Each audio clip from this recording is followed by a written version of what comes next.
is a spectacular evening in Oklahoma City as Energy FC continues their playoff push against Vancouver Whitecaps FC 2. Fans are filing into Taft Stadium on a sun-splashed Sunday afternoon. We're excited for a contest here late in the season that promises to be good for Energy FC fans. I'm Brendan Gulick, glad to have you along with us. Energy FC playing well, and they are spectacular at home. 7-2-2 on the year. This Vancouver Whitecaps FC 2 team has been brutal away from home. 2-9-3. Again, 9 losses in 14 games. Not getting it done for WFC2. But somebody who does get it done for Vancouver is Terran Campbell.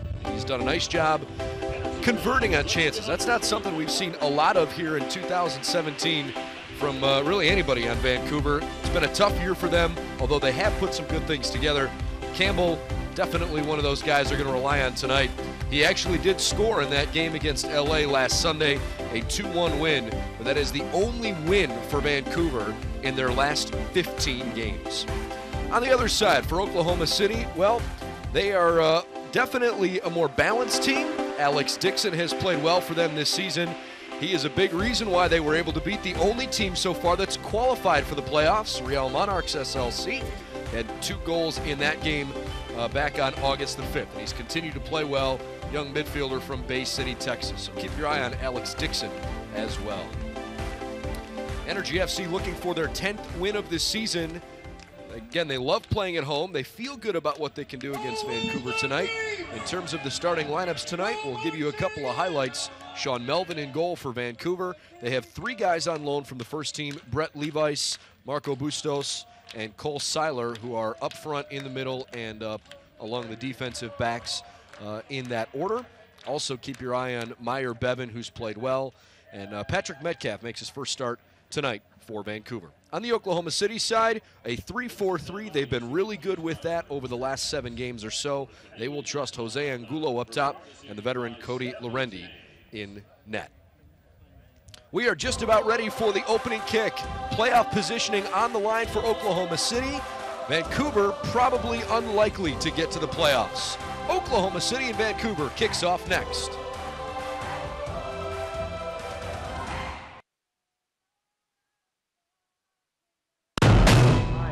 Harris unveils the flip throw again and fires into the box. Ball comes down, setting up the bicycle kick, and it's in! Unbelievable from OKC Energy!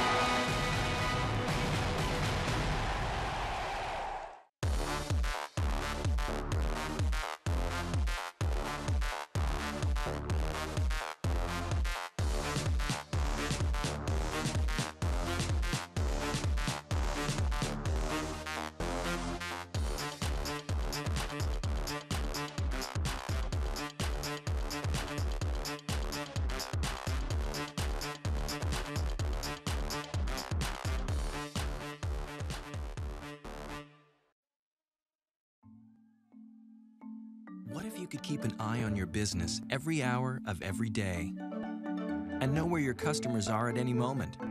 See what your employees are doing or tell if your windows and doors are secure. And what if you could do all that from anywhere? Introducing Cox Business Security. With HD surveillance and 24/7 monitoring, our security never sleeps, so you can. Cox Business Security Solutions. Security that means business.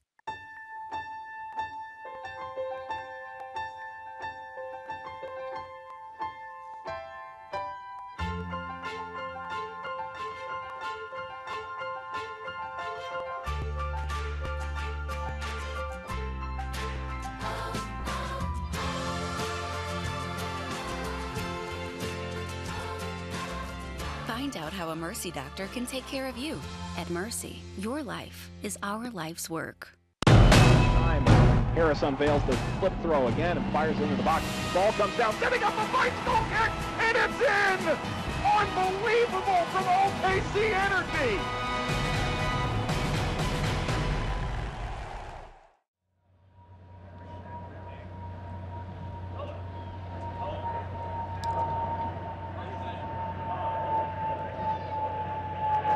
Ladies and gentlemen, we ask you to join in the singing of tonight's national anthem, performed this evening by Sergeant First Class Corey Bullis.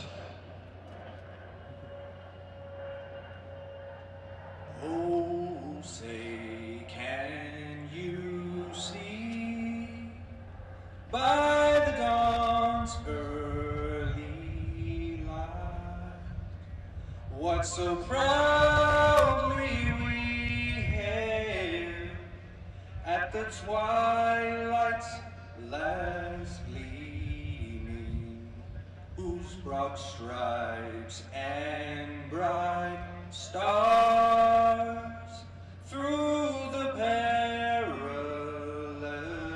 fight o'er the ramparts we watched were so gallantly streaming, and the rocket's red glare, the bombs bursting in air, gave proof through the night that our flag was still there. Oh, say does that star-spangled banner yet wave o'er the land of the free and the home of the brave? Science Warrior Boys. Please remain standing as the colors are retired.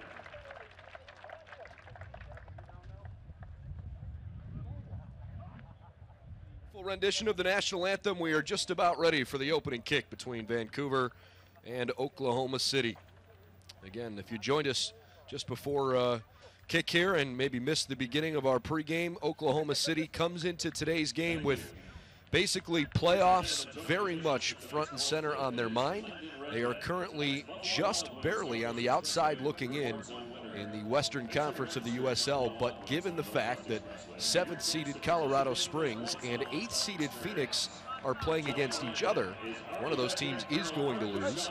And if Oklahoma City wins here this evening, then they are going to find themselves in playoff positioning by the end of the night. So the rest of the season is still kind of up in the air. There's a few games that could go either way, I think, but if you're an Energy FC fan, you like where you stand going into the tail end of the season. Of course, this team went to the semifinals of the Western Conference a year ago, and head coach Jimmy Nielsen really likes this group. They've had some big wins lately. In fact, the top 3 teams in the Western Conference, they've played extremely well against. They beat the top-seeded Real Monarchs SLC. They also beat Reno, and they drew with 2nd-seeded San Antonio. Of course, those seeds I reference are if things were to end today. But to get 7 out of 9 possible points against the top 3 teams in the Western Conference certainly goes to show that they're playing at a high level. He was also, and when I say he, I mean Jimmy Nielsen, was also extremely complimentary of this Vancouver team. Said, look, just because they are 5-14-7 overall doesn't mean they're a bad team. In fact, he said they are coming off a 3-1 loss against Tulsa, but as you see Jimmy Nielsen there, he referenced specifically that he thought Vancouver was the better team, despite the fact they lost 3-1 against Tulsa this past week. So it really seems like it's a matter of time before Vancouver starts to turn it on, and maybe some of the unfortunate or unlucky breaks that have not gone their way will start to fall in their direction. And if that's the case, look out. Vancouver Whitecaps FC 2 definitely has some talent. Now we'll attack with a 4-1-2-3.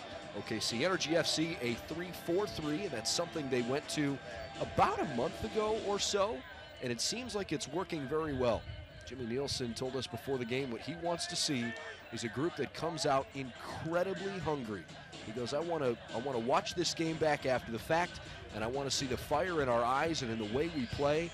I want us to go out there and really compete at a high level, because if we go do that, there's nobody in the league that that can beat us. It's good to have a coach with that level of confidence. They're going to have to beat Sean Melvin in goal today, who's also at times been pretty tough here this season. Vancouver 1-9-5 in their last 15 games dating back to June 10th, which is important across the league because that was the day Didier Drogba debuted for Phoenix Rising FC, and of course he debuted against Vancouver. Off we go here in the opening minute from Taft Stadium. It's Vancouver in the dark blue uniforms, Oklahoma City in white, and our gorgeous Sunday evening contest has begun.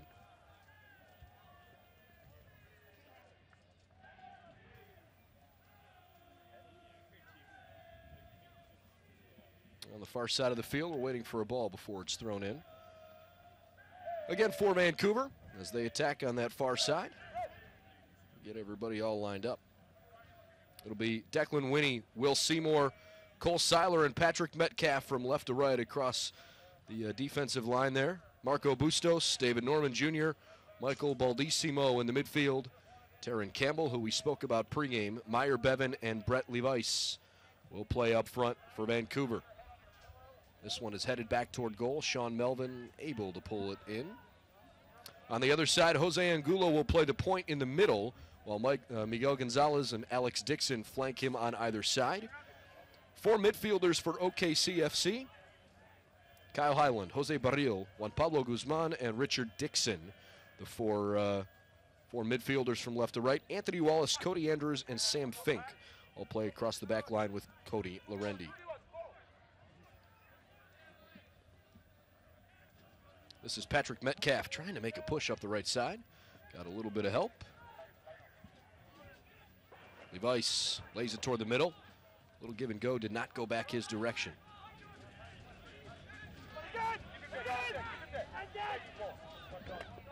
Rolls out of bounds pretty much right at the midfield stripe. Stays with the men in white. 4 changes for this Vancouver side after their 3-1 home loss on Wednesday night. Mentioned in our pregame coverage that Patrick Metcalf in defense will make his first professional start. He replaces the other Baldissimo, that's Matthew Baldissimo. Michael is still playing in the midfield today. Matthew Baldissimo is on the bench. Will Seymour starting at left center back. He has taken the place of Francis De Vries, the New Zealand native. De Vries is on the sideline right now, suspended for yellow card accumulation. Levice returns back. He moves from left back up to right forward as this ball's played deep into the box. And Oklahoma City is able to avoid some early game nonsense. With that move, sending him up front, Caden Chung has a seat on the bench as Melvin comes over to the side of the box to grab it. And at center forward, Meyer Bevan returns from his suspension and his international duty. And that sends Glory Amanda over to the sideline. It's a little different look for Vancouver tonight, despite the fact that they had some chemistry and played pretty well on Wednesday. For Oklahoma City tonight, it seems as though with a 3-4-3 formation, they're not afraid to let Vancouver take possession fairly deep in the offensive end. That's actually by design, believe it or not. Jimmy Nielsen said he likes his team's ability to counterattack against Oklahoma, or I should say against Vancouver. And he is okay with having Vancouver press everybody forward and to do so in an attacking style. Opening few minutes, no score. Oklahoma City in white, trying to make a little bit of an early statement. Vancouver pulls it away.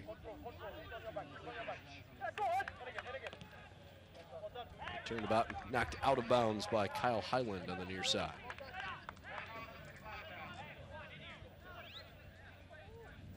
Metcalf sends it in. Cole Seiler, that's a name that Whitecaps fans are certainly going to be familiar with. Selected 16th overall by Whitecaps FC back into 2016 MLS Super Draft. Definitely one of the best players on this group as Lorendi reverses field, sends it to Anthony Wallace. Especially with Only 3 defenders. Larendi is going to take a more active role today for sure. Here's a great opportunity for Vancouver. Laid off to the outside. Well defended. Taron Campbell still possesses in the corner. Declan Winnie lays it off. Played toward the backside. Nobody there. 6th minute of action, no score. Energy FC slowed their roll as they came up the field. Jose Angulo needed some help. Juan Pablo Guzman possesses. Guzman feeling out Whitecaps FC 2. Back to Anthony Wallace. Barril. Jose Barril. And the offside flag, a little late, but it goes up.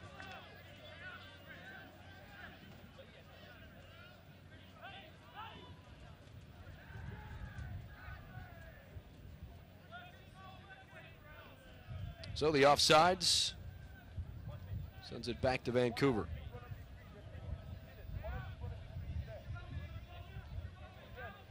A couple of passes exchanged.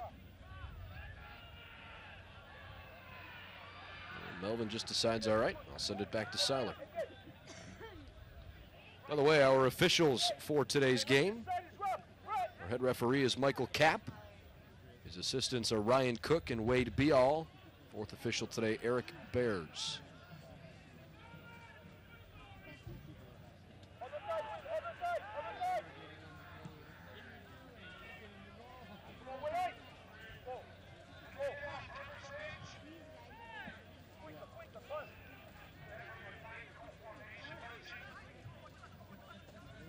Kyle Highland, the Cleveland, Ohio native, sending it in for Oklahoma City. Good, strong, lengthy throw, but a better defensive play. It was well done by Will Seymour, coming over and cutting off Alex Dixon. Otherwise, Dixon may have had a free run right at the net.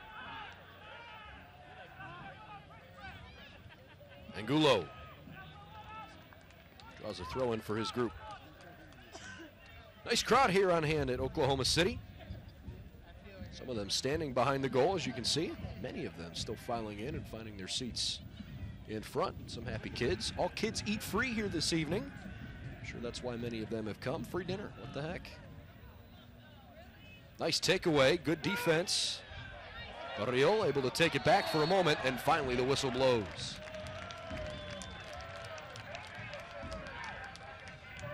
Foul against Vancouver, it was clear cut. It's on David Norman Jr. And Energy FC fans are hoping for an early strike as you get another look. Barril able to use his feet a little bit while he was sitting on his backside. I'm not sure David Norman particularly liked that.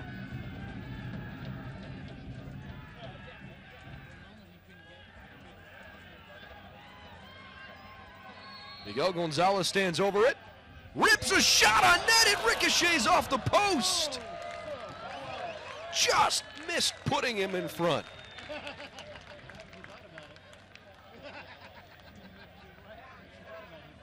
Couple of high fives for Gonzalez after a really impressive effort. Anthony Wallace on the corner kick.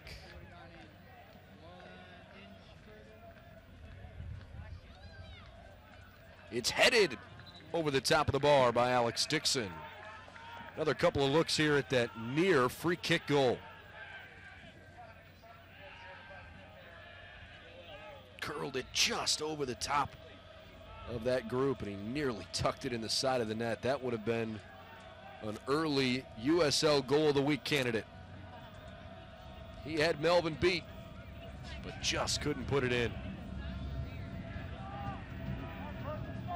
So Gonzalez hungry early on. I'm sure Jimmy Nielsen happy with that effort.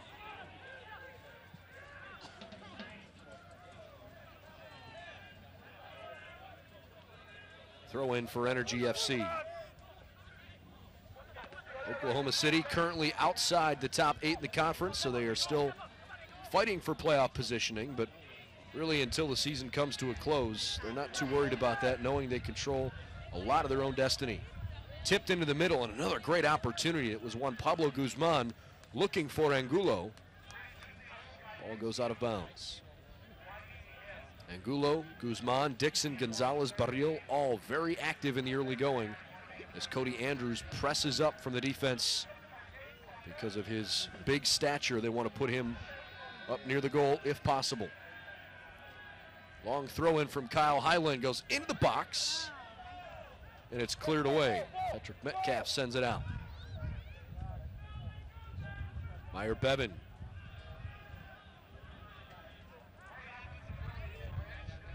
And Energy FC able to hold on. Yeah, at 6'2", 225, Andrews is one of the biggest guys on the field, no matter which team you're referencing.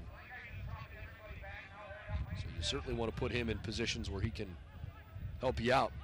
If you've got corner kicks or free kicks like Gonzalez's. Oh, great play. Angulo, only Melvin to beat. He sidesteps around him, and the rest of the defense comes to his aid. Still not done, though. The shot ripped into the middle, and Energy FC denied again.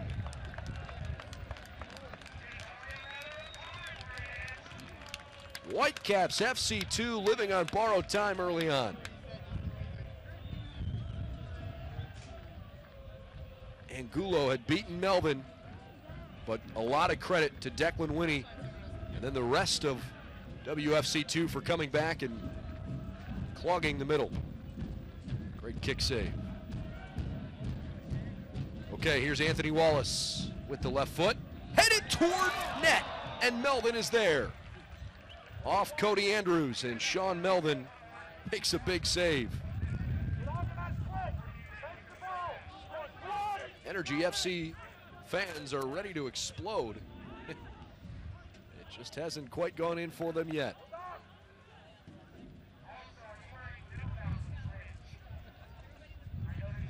Still no score. We're in the 13th minute.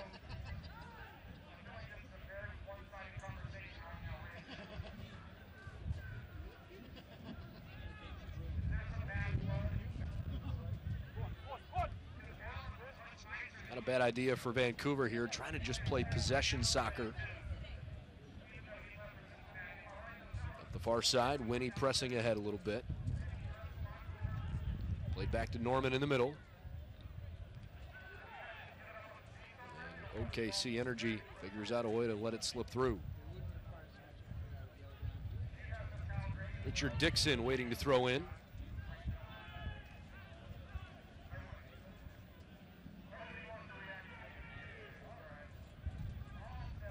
Dixon from Jamaica, played for St. Louis most recently prior to coming to OKC. I'm sure his thoughts have been with his family and friends down in the Caribbean after Hurricane Irma had ripped through there earlier this week. Thankfully, Jamaica didn't seem to get the brunt of that storm.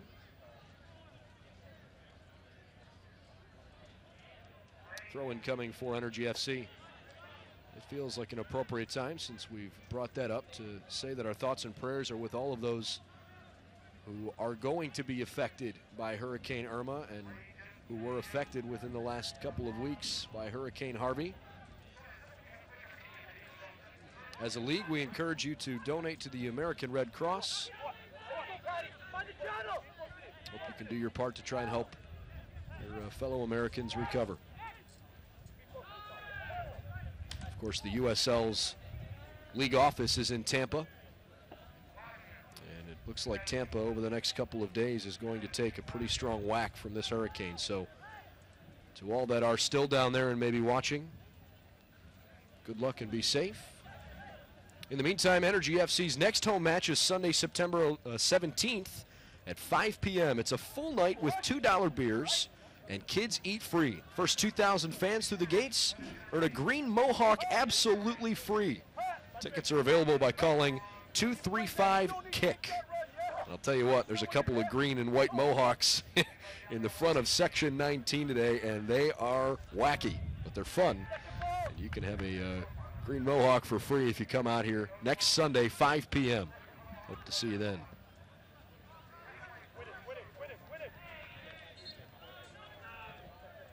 Not much going on here the last 3 or 4 minutes after some heavy offensive pressure from Oklahoma City in the beginning of the game.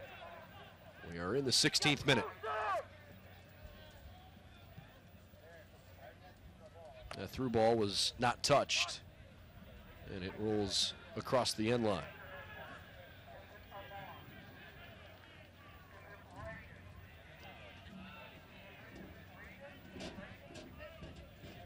So a goal kick coming from Melbourne.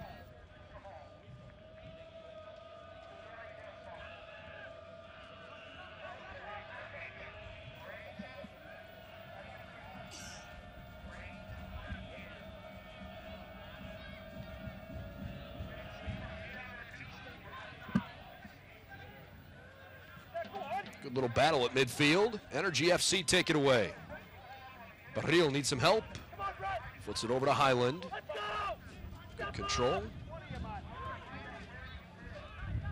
Barril touches back to Guzman. Great teamwork by the men in white. Anthony Wallace with that long, strong left leg plays it all the way across. Alex Dixon was fighting the setting sun, which is over the home side.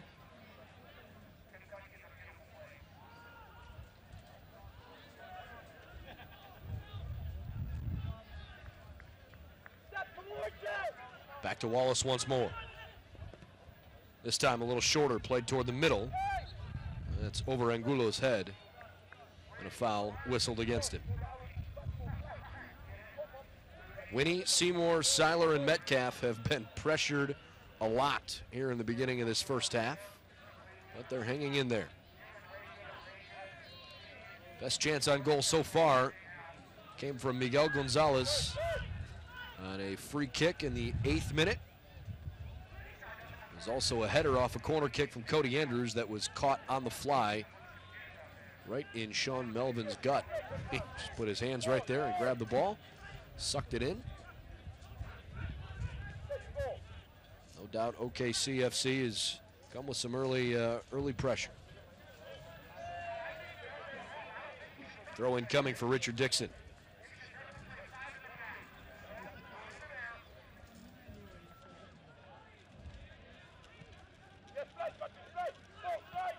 Wallace plays it over to Highland. Highland with his eyes upfield. Touches toward the middle, the give and go for Gonzalez. Into the middle, a great opportunity, Melvin stops it. The third chance, denied. Wallace commits a foul. Gonzalez, Dixon, and Angulo all right there and just couldn't tuck it home. Jimmy Nielsen left standing with his hands on his hips. Boy, Melvin got some big help there from Seymour, but nevertheless, that first stop was just critical. Sean Melvin has absolutely come to play today. This is his 11th start of the season. He did start that game last Wednesday. And a goal kick coming. Melvin started 8 games as a rookie last year. Graduated from the Whitecaps FC residency program. And he is more than earning his keep here so far today.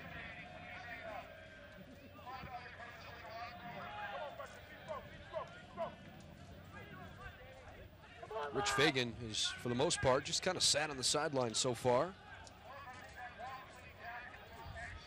Jimmy Nielsen had been up and roaming about a little bit here and there. He is back seated as well. Onsides, a chance for Gonzalez and another diving save. Melvin again.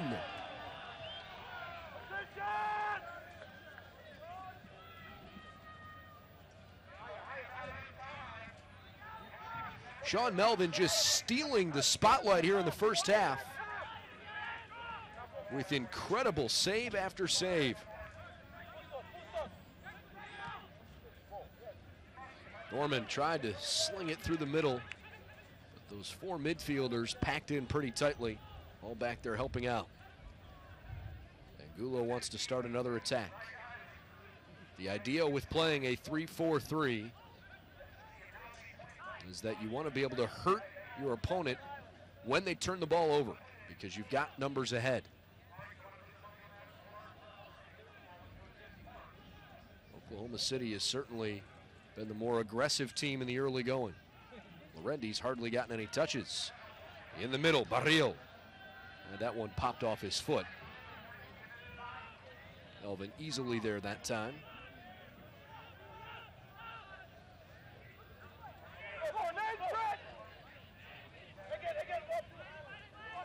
Play on. Levice sends it over to Norman. Back near side now, Metcalf.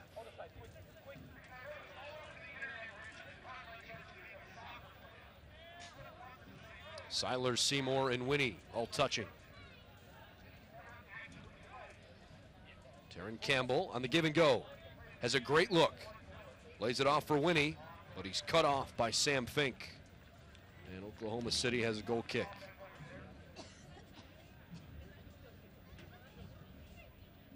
Love the way that Energy FC has started this game. Just feels like a matter of time before they put one in the back of the net. We'll see if maybe they start pressing a little bit, or if they can stay relaxed, given that their good looks have not gone in yet.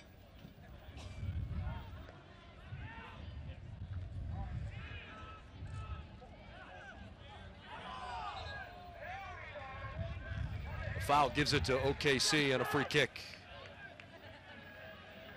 And they'll make sure they get everybody lined up.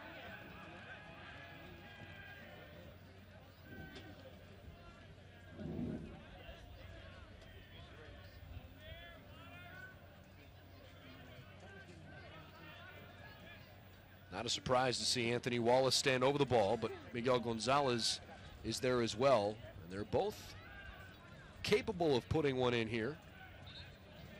Everybody else lines up. Instead, they'll let Guzman feed it across. Cody Andrews got it on his head, but not his best effort as the ball crosses out of bounds. I do believe we have a corner kick coming, though. While they line up, we remind you that Energy FC Gold Card is a benefit for season seat members that earns them discounts at several metro area locations like Dunkin' Donuts, iFly Indoor Skiving, and La Oaqueña Bakery. To learn more, visit energyfc.com/gold. Wallace on the corner kick. Bends it in. Andrews just over his head. And a goal kick coming.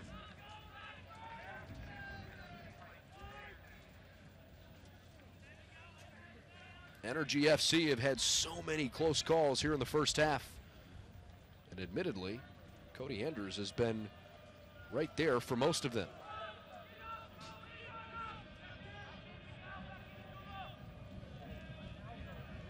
If you joined us a little bit late, hope you're enjoying your Sunday evening. If you close your eyes and picture perfect weather, you can open your eyes and look at the TV screen. It has been glorious. Of course, there's plenty of kids in the ballpark, 12 and under, that are all eating free. I'm sure that's why there's so many kids running around. Good to have the young guys and gals out here supporting Energy FC. Norman got pushed off the ball, but Barril challenged him, and it won it back for Oklahoma City.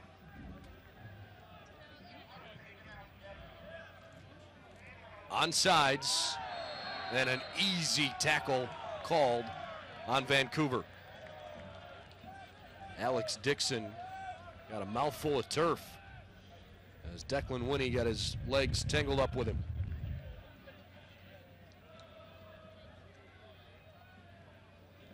So another set piece deep on the offensive end for Energy FC as Anthony Wallace switches sides of the field.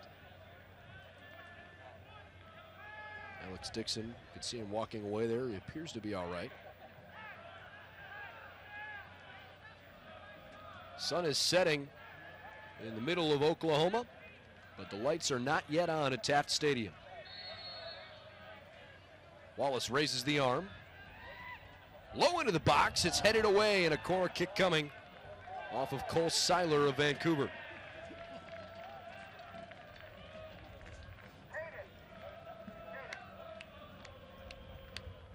Get another look at it here. Wallace played that one low into the box.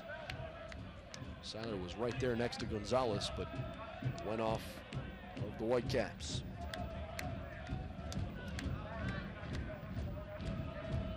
Wallace will curl one away from the net here. As everybody comes toward the middle. It's toward the back post. Other than Fink kind of getting in the way, nothing came of it. At least not immediately, as Dixon tried to play it back in the box, and no, foul is called. It's a throw-in for Energy FC.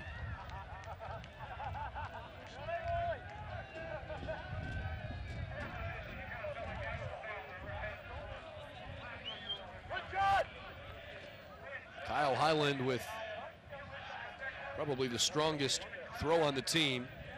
He'll fire it in. Almost works as a corner kick. It's spun toward the middle a little bit.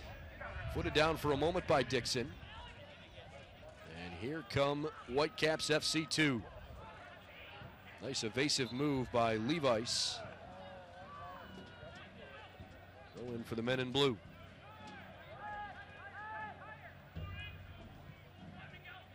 They'll work the other side of the pitch. Metcalf. That was way too easy for Kyle Highland pulling that ball away. And that has to leave WFC 2 shaking their head. Bustos, who's a great player, but has not gotten his name necessarily into the action much so far today. And that will go off his foot.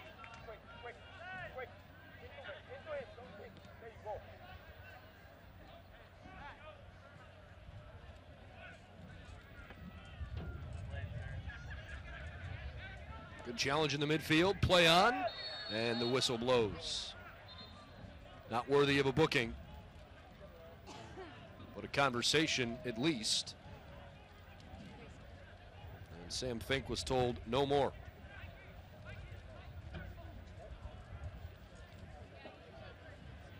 Fink came in a little too hard at Michael Baldissimo.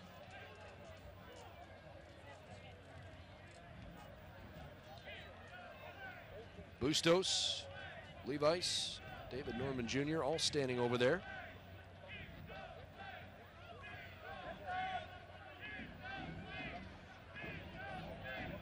Looks like Marco Bustos waits to strike it. He lays it off. Lorendi comes out to it, makes a sliding save. Nice aggressive play by one of the best keepers in the USL. Energy FC 2 make it hurt quickly. Perhaps. Gonzalez measures what he has. Barril. Back to Highland.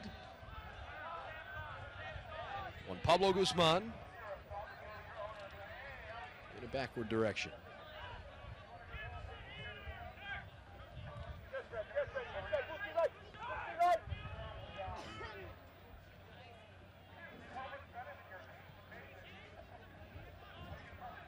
Good work. Energy FC. Richard Dixon. Ahead to Alex Dixon. Touches in the middle. Highland is there. Wants to let it go. He can't. Falling over. Got a foot on it. And it's blocked. Dad, come on! WFC 2 on the attack the other way quickly.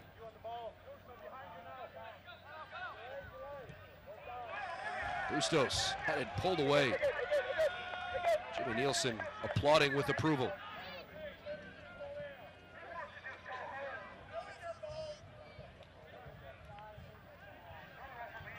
Oklahoma City Energy FC trying to get back to the playoffs for the second consecutive year. They're usually considered among the best in the Western Conference as Guzman beautifully plays it through. Alex Dixon with a chance. Lays it off to Richard Dixon. Highland coming on the backside, and it's blocked out of bounds for a corner kick. This will be Energy FC's 5th corner kick of the first half. And it seems even though that WFC2 has controlled most of the possession, it's been Oklahoma City's ability to press aggressively and make something happen. Feels like the game is much more in Oklahoma City's hands at the moment. Wallace from the corner. Over everybody's head as Andrews tried to stick the left leg out there. It glances off of him out of bounds. That was the 9th shot for Energy FC. 4 of those 9 have been on target. As you get another look at Andrews coming in. He knows he had an opening, could not take advantage of it. Vancouver has only taken 1 shot the whole first half. So even though they've outpossessed Oklahoma City here in the first half hour, it's been the Energy that's had the chances.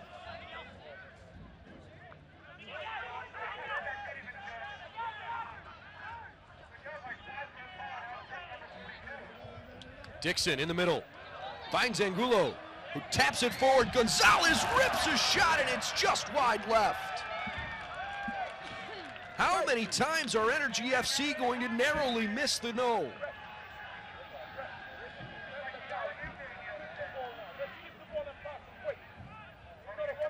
That's such great job by Jose Angulo laying it over to Gonzalez. They seem poised in their pressure, and it's just not going home for them yet. We will see.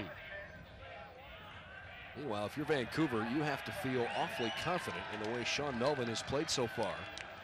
The Whitecaps FC2 has to find a way to swing some momentum in their direction. It was poorly played toward the middle. It's an easy turnover.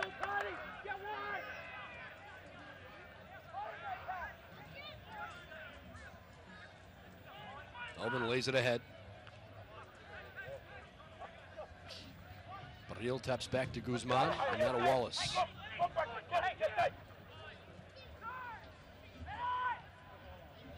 Gonzalez, great feet ahead. Dixon, oh, beautiful move. Richard Dixon into the middle, and it's headed clear.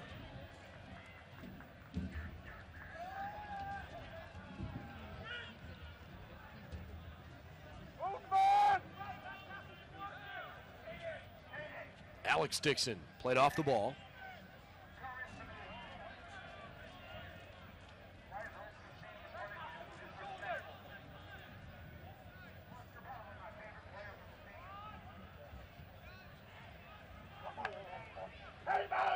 Not necessarily what Seiler had in mind. Rather, not Seiler, I should say Cody Andrews.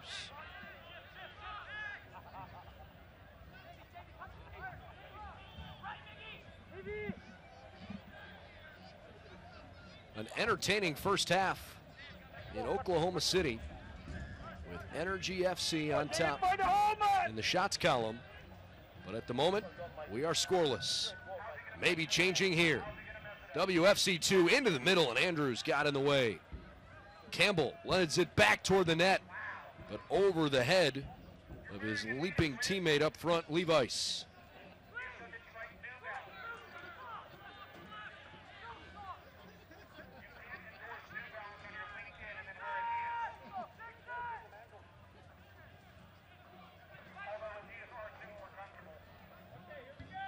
Richard Dixon into the middle. Barril had that taken away by the captain, Marco Bustos. Ball played behind Bustos. The near side, Levice lays it back in the middle. Bustos is the initiator here.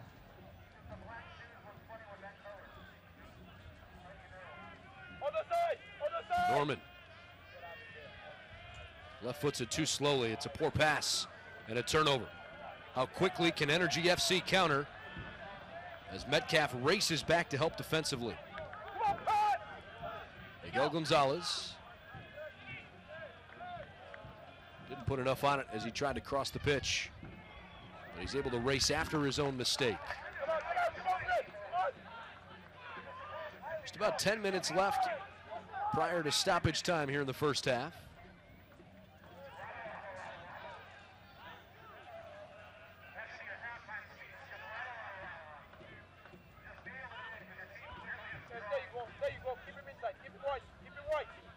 Andrews looking, finds Highland. Left foots it up the field. Gonzalez races after, and a throw in coming. The Energy FC Gold Card is a benefit for season seat members that earns them discounts at several metro area locations like Dental Works, Central State Beauty and Wellness College, iCakes Gourmet Cakes and Desserts, and Supermercado Morelos. To learn more, visit energyfc.com/gold. Into the middle and headed away. Vancouver is barely hanging in there, but they are hanging in. They are still scoreless. It's not for a lack of opportunities, though. 11 shots in the first half from Energy FC, and many of them have been exciting. Technically, only 4 on target. But it started back in the 8th minute when Gonzalez peppered the left post on a free kick, and the barrage of shots has not quieted down. Good defense from Andrews. Barrio wants to press it.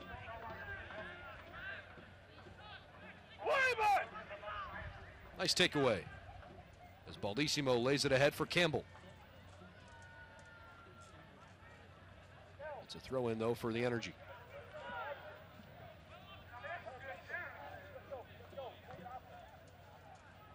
Guzman ahead for Alex Dixon, who keeps it inbounds. Just barely touched. Will Seymour was there to help.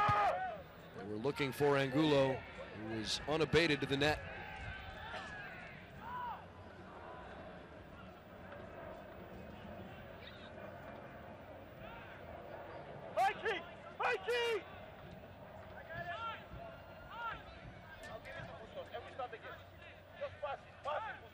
Metcalf finds Bustos.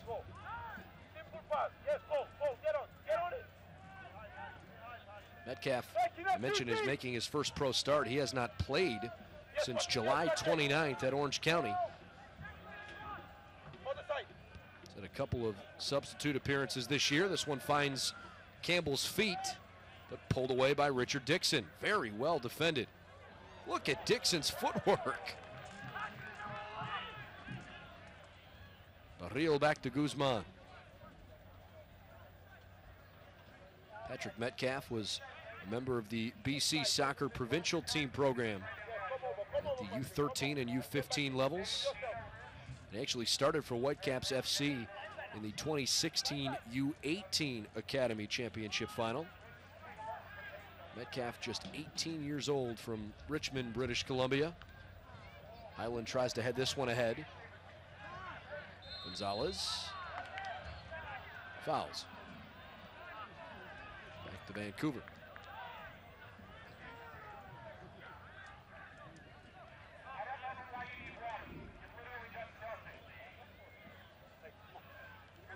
Another look at the violation. Not a bad idea from Highland. And Gonzalez got called for just being a little bit too aggressive with Seiler, who was on loan from the first team.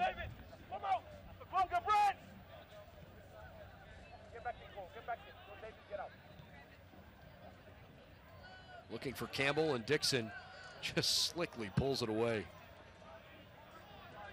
It's easy to see why Jimmy Nielsen believes in this group, because they are awfully cohesive at the moment. This game could easily be blown wide open. Vancouver should feel fortunate that they are still deadlocked in a scoreless affair. Wallace rips one ahead, and it's knocked out of bounds off of Vancouver.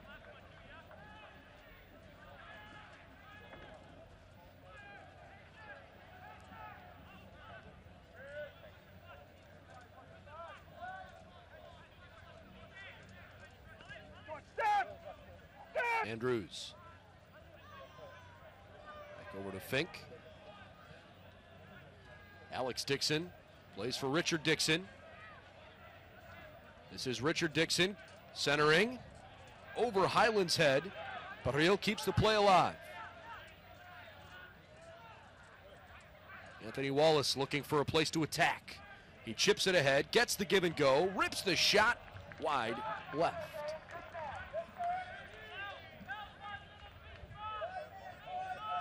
Good idea, good creativity. The execution just still a little bit off as Miguel Gonzalez tried to give Wallace an opening on net.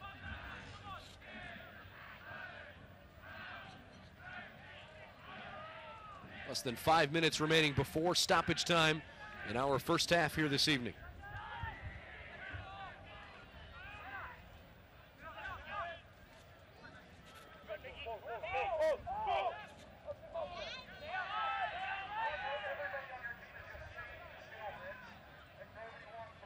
Melvin Omer to Seymour. Vancouver looking for just their third road win of the year. 2-9-3 away from home. Jimmy Nielsen feels that maybe they've been a little more unlucky than just poor performance. Nevertheless, you wonder what that does to the psyche of a team that has to be more about development than winning. And you're referencing an FC2 club. Some would argue that development is part of winning, and vice versa. Barril.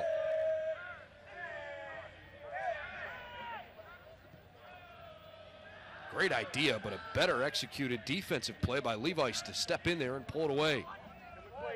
Brett Levice keeps possession, finds Bustos.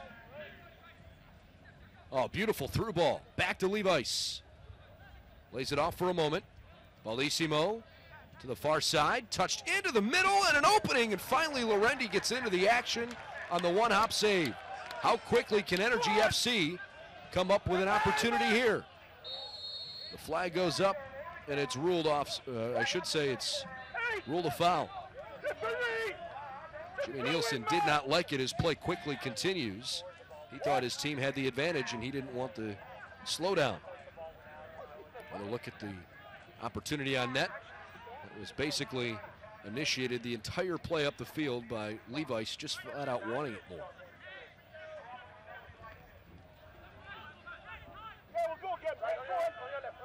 Barril turns it over but closes back down on the ball so quickly and just pulls it right away. Fires it ahead.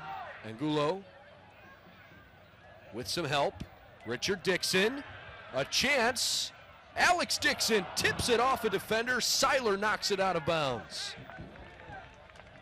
Another golden opportunity, and OKC cannot put it in.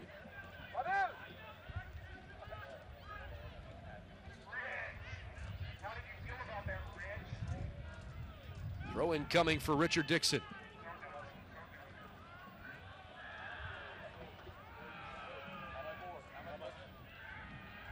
OKC Energy faithful hanging in there, hoping that their team could put one in front of their fan group right behind home plate, or I should say right behind the net.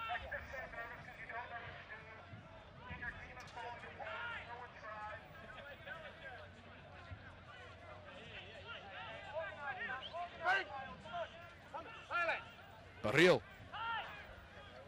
Back to Guzman.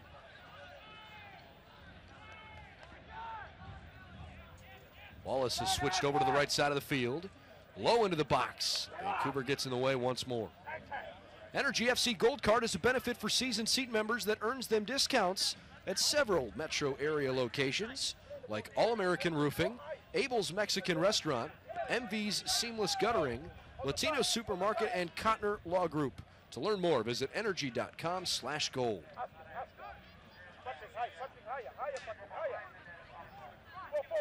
First half is drawing towards a close. We have stoppage time about to be added. Vancouver looking for a chance as Campbell left foots one into the box, headed high into the air. Highland takes him down, and the foul is whistled against Vancouver. Tough break for Vancouver's Meyer Bevan, who thought he had drawn maybe a penalty kick.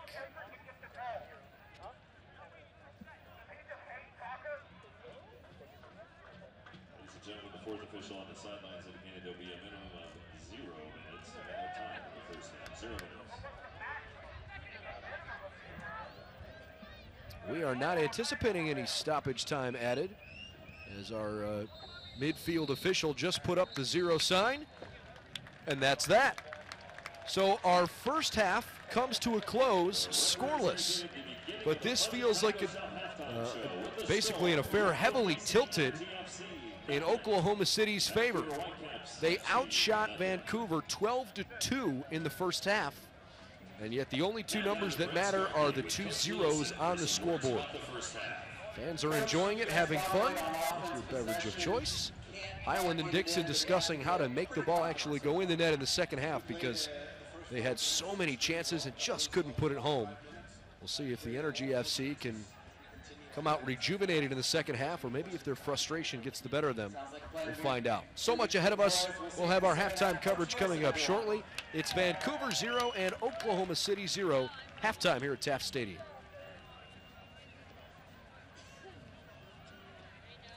Soccer fans, direct your attention to the video board on the north end as we welcome our groups in attendance at tonight's match.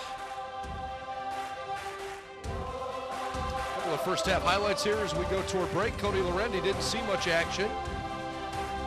Lots of balls shot right at Sean Melvin, and he was able to come up with a stop every single time. So we're scoreless at the intermission. Oklahoma City's roads are the 8th worst in America. On September 12th, vote yes to fix our streets. Yes for police and firefighters. Yes for public safety. A yes vote means $847 million to fix our roads. Fewer potholes, more police, more firefighters, with no increase in property taxes. On September 12th, check all 15 boxes to keep our city great. Safer streets, better OKC. Vote yes on September 12th. Your banking needs are personal, none more so than your personal checking. FFB has a checking solution for you.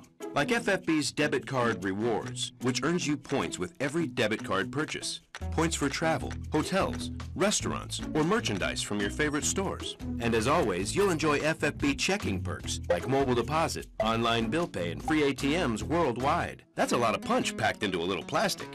Visit ffb.com/rewards for more today.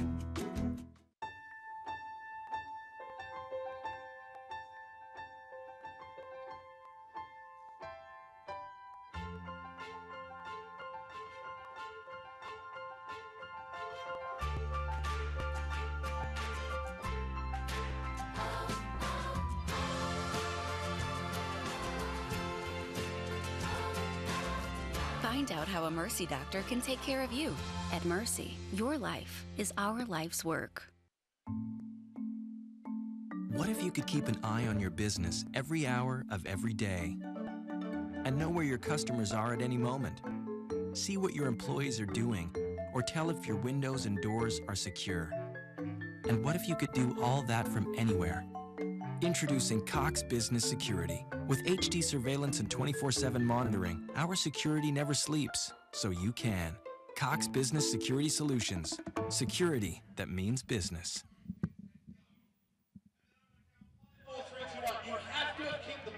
Back at Taft Stadium, where we are scoreless at the intermission.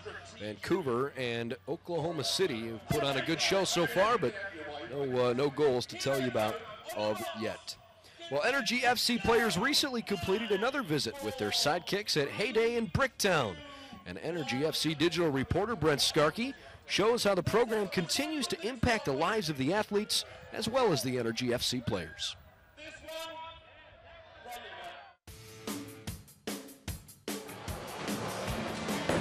They say bowling is the sport of a lifetime. Well, bowling is helping to make memories that last a lifetime. The Oklahoma City Energy Sidekicks, presented by Gulfport Energy, holding a player, athlete, eat, and roll at Heyday in Bricktown.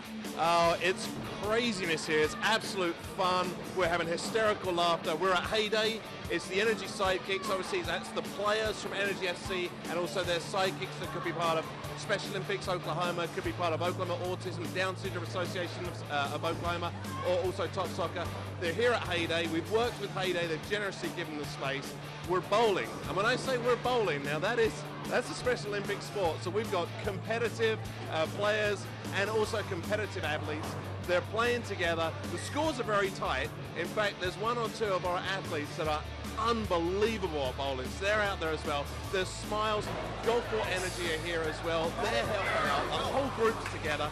I tell you, this couldn't be a better Wednesday night for anybody. Smiles, squeals, high fives, and 5 pins abound. The sidekicks loving life, but the Energy players loving the time spent. So have you made it out to a couple of the games? Yeah. Yeah? How have you had fun at the games? Yeah. Who's your favorite soccer player for the Energy? Me! I am. Yeah! I'm all about that. Defender Richard Dixon has formed a special bond with his sidekick, Sheldon Smith. It's been good so far, you know, with Shell. Obviously, it's my first year in Oklahoma, and I don't know, you know, I'm not familiar with the area. I don't have many friends. So she's my #1 fan so far, so why not, you know, spend all the time you can with your #1 fan off the pitch. Movies. Taking him out to dinner. Yeah, it's been a good time. We went to go see a movie about a week and a half ago. Went to dinner, lunch, and, you know, just hanging out, getting to know each other better. Not only see her for 10 minutes after the games, you know, on game day, so it's really nice to, you know, get to go out, sit down, and just talk and get to know each other some more. To find out more about the Sidekick program presented by Gulfport Energy, go to the website, energyfc.com. And remember, next time you go to a game, the players have some special athletes rooting them on from the stands. For Energy FC TV, I'm Brent Skarkey.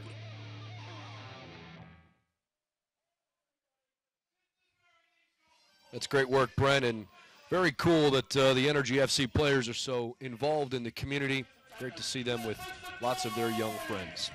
All right, it's halftime. No score between Oklahoma City and Vancouver. We've got a short break here for messages from our sponsors. We'll come back with first half highlights and stats here shortly.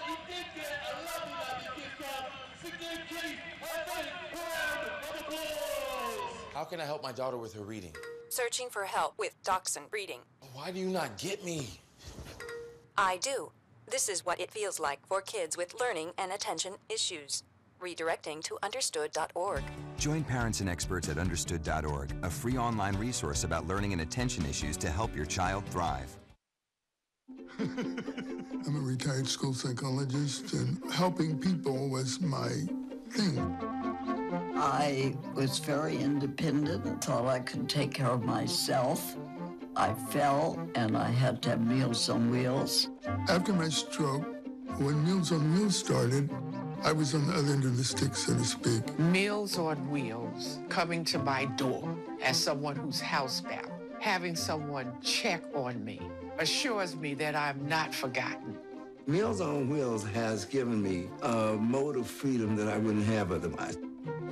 We're the clients. We are the clients. We are the clients of Meals on Wheels.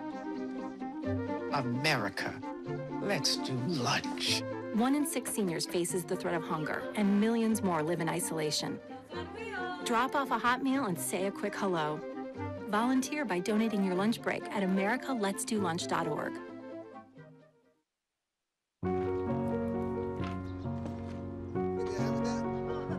We do anything for kids.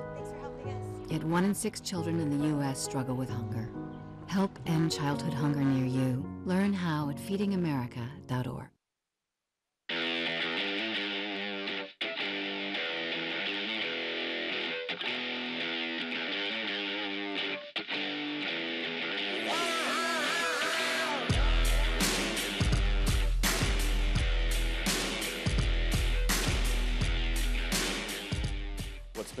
What's been unusual is that we gelled from the beginning, and since then it's carried on throughout the season. It carried on through preseason, and then now we're continuing. Now we're getting towards the end of the season.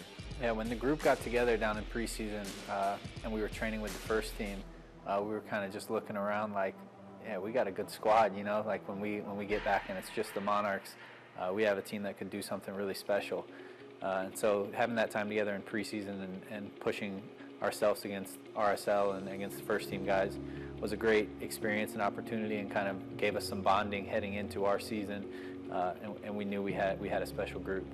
You can't just look at it as a slice, right? Because the investment is the club as a whole in building integration at every level. If you're going to think that way, you have to build the facilities, you have to invest in the team, you have to do everything that you need to do to make sure that at every level you're driving success, and I think that's what we've done. I think there's a standard throughout the whole organisation now, from top to bottom.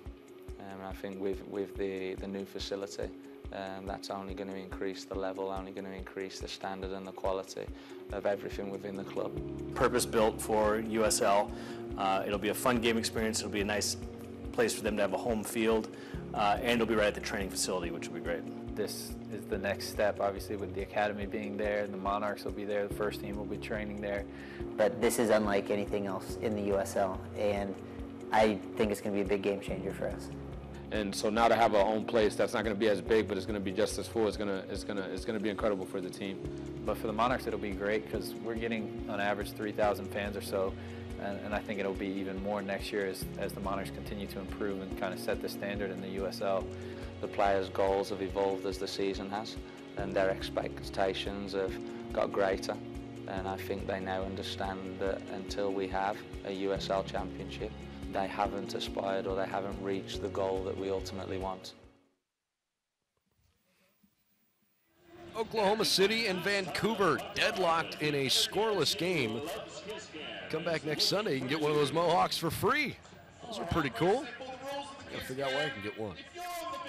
We've had lots of first half highlights, although none of them have involved the ball actually going in the net. That doesn't mean that Oklahoma City hasn't been constantly peppering the goal. Miguel Gonzalez has been in action a lot of times. Sean Melvin's made save after save like that, whether it's been Guzman, Angulo, Dixon, Gonzalez, Richard Dixon, they've all been there. This was one of the best chances, ricocheted off the post, and unfortunately for OKC FC, nobody was there on the backside of the play to try and put it in. These highlights are mostly going to consist of a barrage of shots that Sean Melvin's had to stop, or at least be in the vicinity of. 13 first half shots for Oklahoma City. That was the kind of the ambivalent look at the net.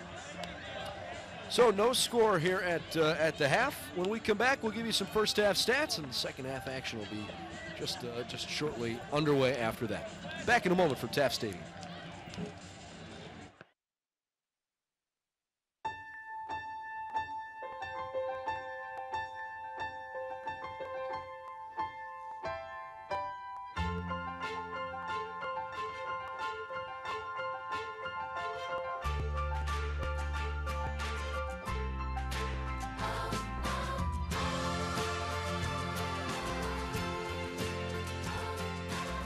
Find out how a Mercy doctor can take care of you. At Mercy, your life is our life's work.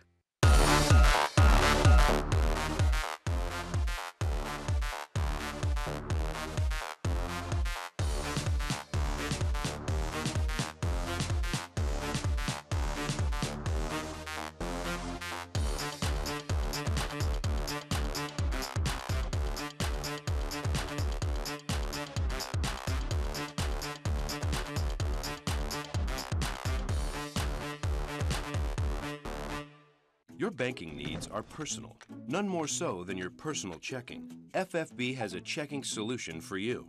Like FFB's debit card rewards, which earns you points with every debit card purchase. Points for travel, hotels, restaurants, or merchandise from your favorite stores. And as always, you'll enjoy FFB checking perks like mobile deposit, online bill pay, and free ATMs worldwide. That's a lot of punch packed into a little plastic. Visit ffb.com/rewards for more today. Oklahoma City's roads are the 8th worst in America. On September 12th, vote yes to fix our streets. Yes for police and firefighters. Yes for public safety. A yes vote means $847 million to fix our roads, fewer potholes, more police, more firefighters, with no increase in property taxes. On September 12th, check all 15 boxes to keep our city great. Safer streets, better OKC. Vote yes on September 12th. Just about ready for the start of the second half at Taft Stadium, where Energy FC fans are having fun. Oh, look at that. They're even willing to share with each other. How about some halftime numbers? Warning you, they're heavily in favor of the home side, but there is no score, and so WFC2 should feel good about that. The possession at the end of the first half actually in favor of OKC FC, because about the last 15 minutes, Oklahoma City did a much better job possessing the ball, but really the shots tell the whole story. It was just chance after chance for Oklahoma City. Didn't quite find the back of the net. We'll find out how that translates into the second half, where I think Vancouver would want to play a little bit more of an aggressive style. Got a look here as Vancouver's upcoming schedule comes our way. You can see the games they have coming. Obviously, the big games on that schedule are Phoenix and Real Monarchs. Those two teams are both playoff bound at the moment. Real Monarchs, the top seed. Phoenix is in playoff position. On the OKC front for their upcoming schedule, it just doesn't get any easier. They're all important games. Tulsa is a good team. Reno is playoff bound. Sacramento playoff bound. Maybe they get a little bit of a break with Galaxy 2, but hard to really call it that. OKC FC has a difficult schedule as the season comes to a close. Off and rolling in our second half. Glad to have you on board. If you joined us a little bit late, I'm Brendan Gulick. We've got a good second half in store for you, hoping that you'll stick with us throughout its entirety. In the meantime, back to the thought I had a moment ago, I think Vancouver wants to be a little bit more aggressive here, because they seem like in that first half they were awfully measured against the 3-4-3 and trying to figure out tactically where they can strike against it. It was slow developing offense, and because of that, it didn't really develop much at all. Oklahoma City was more focused on taking those turnovers and rushing up the field, and it turned into a lot of offensive chances, kind of putting Vancouver on their heels and into a bad defensive spot. So I think you're going to see Vancouver in this second half try and push it a little bit more. If you're Oklahoma City, you don't try to change much at all. You get comfortable. You love playing at home. You've won 7 of 11 home matches this year, only losing 2 of them. And you approach this and say, okay, things are working, it's just not going in the net quite yet. But I think you got to trust the process if you're Energy FC. Kyle Highland will throw in on the far side. I don't believe we had any halftime substitutions. The whistle blows and the foul is on Oklahoma City. Wallace, Andrews, and Fink still in there defensively. Highland, Barril, Guzman, Dixon in the midfield, with Miguel Gonzalez, you just saw, Jose Angulo, and Alex Dixon pressing up front. David Norman Jr. to get it started. Low left foot, and Angulo sends it away.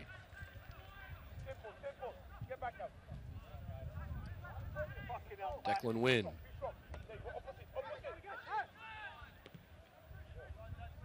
Good crisp passes from Vancouver. Norman touches ahead. A real chance here. Levice trying to avoid a defender. This one is laid off for Wynn. Keeps it in play or not. Wynn does not like the call. In fact, he doesn't like it because it seemed like the whistle blew after Richard Dixon said it's out of bounds. Michael Kapp, the head referee, drew the ire there of Declan Wynn for a moment.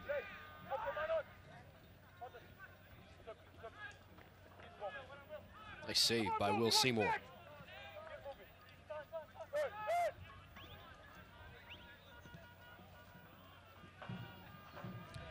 Well, that ball would not have been kept in play either way. It was kicked a little too high, but the reaction on that far side from Patrick Metcalf told you all you needed to know. The setting sun is awfully bright, and you can see the shadow of press box cast onto the field. I would say for at least another 30 minutes, players on the far side of the field are going to be battling that setting sun. It is only 6:15 local time. Flag goes up for the out of bounds. I have to admit, Vancouver seems like they're a little more comfortable here so far in the second half. Whitecaps FC 2 looking for just their third road win of the year. They have fared much better at home. Not that they've been a great home team, but certainly more competitive than they've been away from the Great Northwest. Baldissimo whistled for the foul.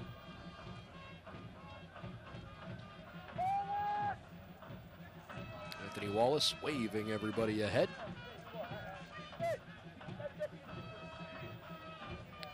You'll notice all of the banners, the red, white, and blue half moon banners that are hanging across the stands on the far side of the field. Oklahoma City is honoring the military this evening. It seems appropriate here on the eve of the 16th anniversary of 9/11. Appreciate all of those who've dedicated their lives to service of our country. Randy almost carelessly let that one by him.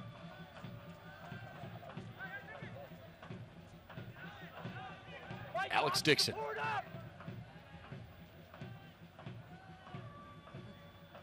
Back heel pass. Barril in the middle.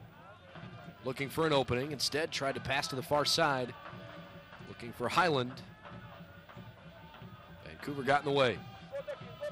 Now Baldissimo rolls it ahead. Taron Campbell, who we thought at the beginning of the game could play a big role. Hard collision in the middle. The referee signals play on.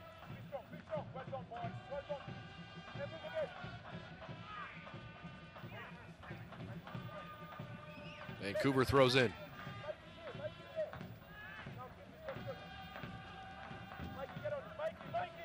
Taft Stadium, a historic venue here in Oklahoma City. It was built back in the 1930s. And you can tell on some areas of the field, it might be a little easier to see, but this field is also used for high school football, the Oklahoma City Public Schools. Nice play by Highland on the far side of the field, but as he goes down into a slide, he immediately grabs at his right knee. And he is laying on his back at the moment as the training staff waits to see if they need to attend to him. And they are waved on here in the 52nd minute. Kyle Highland, who has played a critical role today, and certainly more than just today. Get another look at this, and you might want to hold your breath. You can just kind of see his cleat catch a little bit. He really flexed that right knee. Not much of a goal-scoring threat, but did have one pretty fun goal that he'll remember for a long time. Last year, he scored the game-winning goal in the second extra time period of the U.S. Open Cup match against Rayo OKC back on June 2nd of 2016. Played his college soccer at IUPUI. He was a team captain as a freshman. Played for the Columbus Crew Reserves back in 2013. On the west side of Cleveland, Bay Village, Ohio. If he's a Cleveland Indians fan. Of course, the Indians are taking over Major League Baseball. They're going for their 18th win in a row this evening. Highland's okay, runs back on the field, and all is well once more.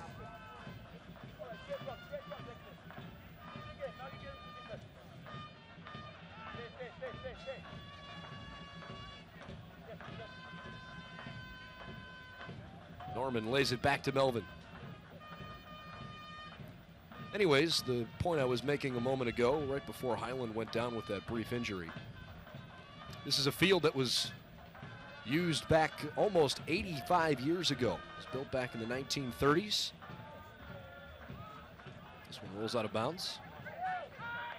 And they still play high school football on the field, but on Friday nights after the high school football games are over, they actually take the paint off of the field as Angulo gets whistled for the foul. They're able to take the football lines off the field, and then they spend as much time as they need, which is hopefully not much time, to get it lined for Oklahoma City Energy FC. And then when the Energy are done with their home game, they have to once again Zamboni the field, clear it off, and put the football lines back down in time for football practice on Monday for the local Oklahoma City Public Schools. But it's a really cool venue. Really cool venue. They've done a great job keeping the renovations, and of course the wall on the far side of the field, the only thing still standing from the original construction in the 1930s. It's a nice track and playing surface here. In the meantime, Declan Wynn looking with the right foot, trying to attack the far side. This might turn into a quick counter the other way. And Gonzalez slows it up for a moment. Maybe a chance here. Alex Dixon waiting on the backside. A chance. Angulo with the left foot has it knocked out of bounds. And a corner kick coming, I think.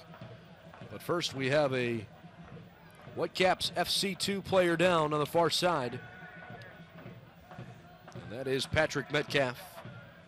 As you get another look at Angulo's work there in the box. While the athletic trainer for Vancouver is attending to the injured player. We'll remind you that Energy FC Gold Card is a benefit for season seat members, and it earns them discounts at several metro area locations like Whole Foods, Carl's Plaques, Anthem Brewing, and Buffalo Wild Wings on Northwest Expressway. To learn more, visit energyfc.com/gold. You can see Bustos trying to signal over to the sidelines. I thought that was Metcalf. Perhaps it's Levice.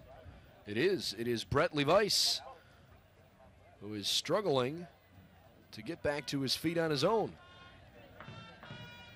And that probably means a substitution is coming. Matthew Baldissimo looks like he's loosening up. Well, it would certainly be a tough blow if Levice is not able to continue. We do have another look at the injury.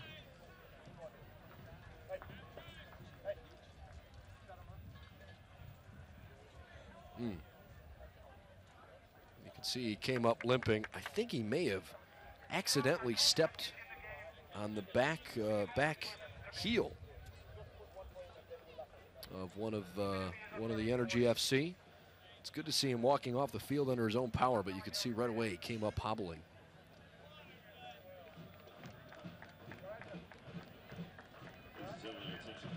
Levice went to Saskatchewan University. Finished as their all-time leader with 16 assists, and he was their second leading all-time goal scorer, 29 goals. Norman also comes off the field, and there are two substitutions here as Matthew Baldissimo comes in, as well as Caden Chung. So keep your eye on Chung and Matthew Baldissimo the rest of the way here.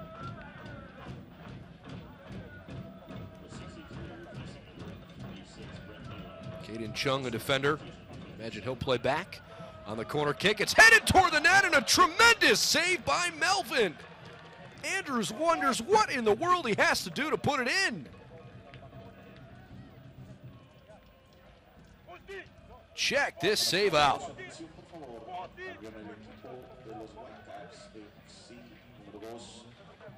Wow.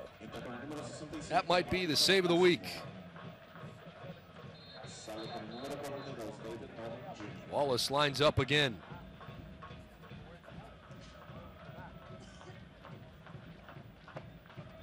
We're in the 58th minute.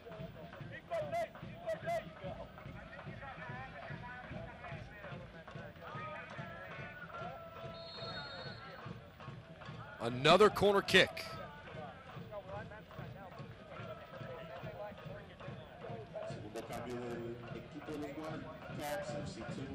It's the 7th corner kick for Oklahoma City. Wallace sends it deep. It's too deep, and Melvin's able to make a fairly easy save.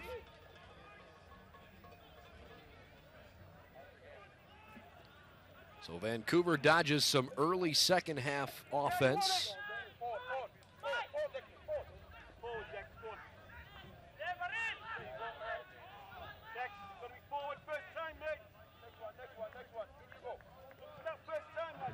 And Whitecaps FC 2 goes back to work.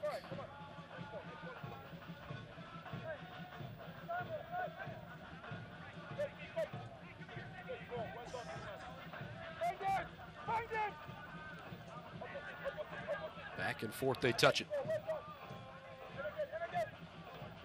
Michael Baldissimo knocked off. Energy FC regained possession. Barril has played so well today. He's tackled in the midfield. And now the whistle blows. Yellow card comes out. It's a booking for Michael Baldissimo. Another look at it.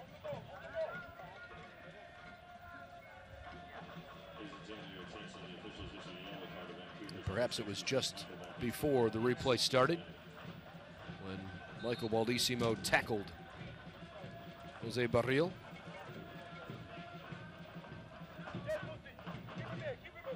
Sam Fink plays up to Richard Dixon. Alex Dixon couldn't slip past Declan Wynn.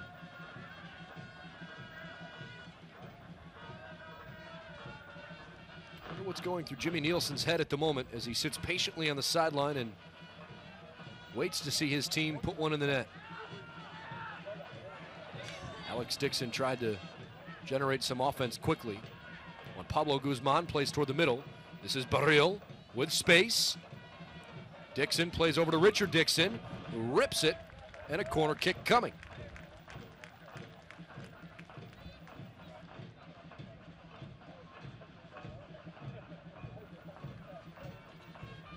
Anthony Wallace trots toward the corner.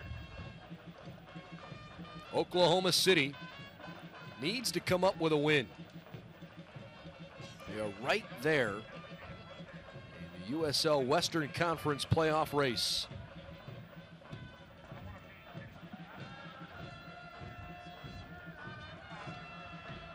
And with Phoenix Rising beating Colorado Springs yesterday as this ball is headed toward the net and out of bounds. With Phoenix Rising beating Colorado Springs yesterday by a score of 2-1. Any result for Oklahoma City, even a draw, puts them back in 8th place. Should get another look from the backside. Another really close header. Fink and Andrews have both peppered the net tonight.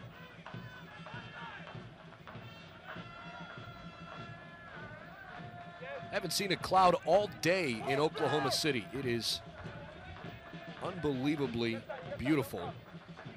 Mid-September. There's not even a lick of humidity in the air this evening. Comfortable breeze blowing from right to left as Richard Dixon tries to pull it away. But it's just enough of a breeze to make you feel comfortable, not enough to really affect the game so much. Here's a chance. Meyer Bevan lays back to Terran Campbell. Bevan and Campbell once more. Nowhere to go with it. So he lays back to Wynn.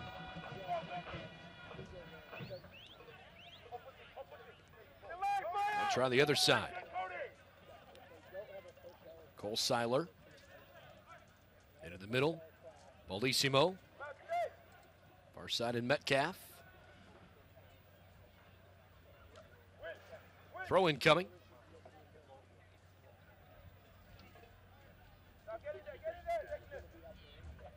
Bustos. Metcalf has it footed down, and he'll throw it again.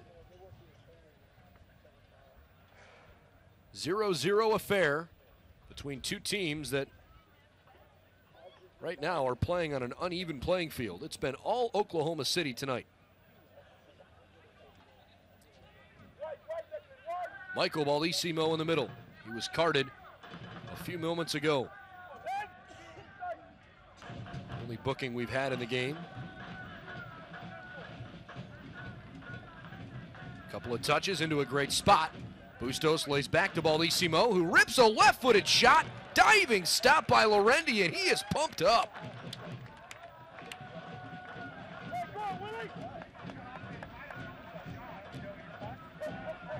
Look at Lorendi on his toes on a ball that just may have tucked in the bottom corner. That's a tremendous save. It sets up the first corner kick of the entire game in the 65th minute. It's played out wide, headed back toward the net. And it becomes a goal kick maybe too easily for Vancouver's liking. Whitecaps FC 2 is still searching for answers here.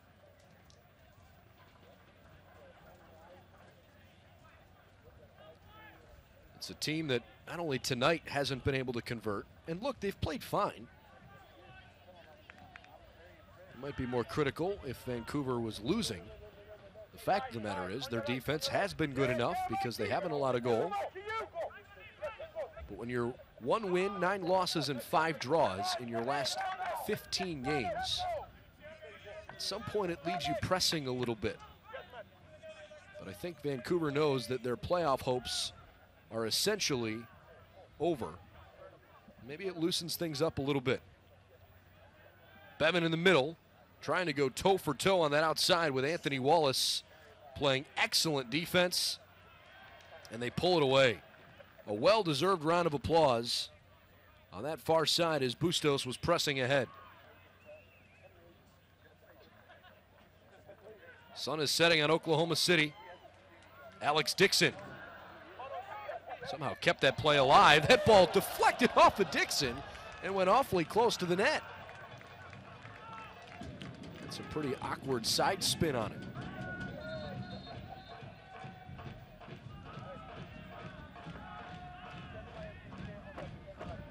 Oh, look at this. Check this out. Dixon just happened to get his leg on it, and that ball started spinning awfully hard from right to left. I don't think it was a real threat to go in, but closer than Rich Fagan might have liked.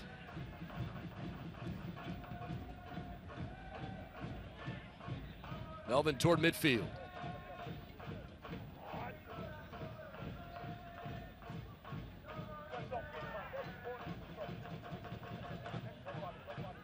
Juan Pablo Guzman.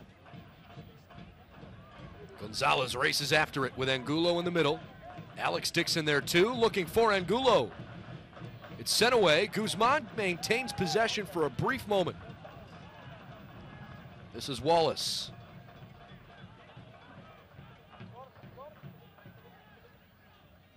Jose Barril gets it back. Up to Richard Dixon. And it came a little too firmly off his foot. Matthew Baldissimo sends it backward, and Melvin clears it out.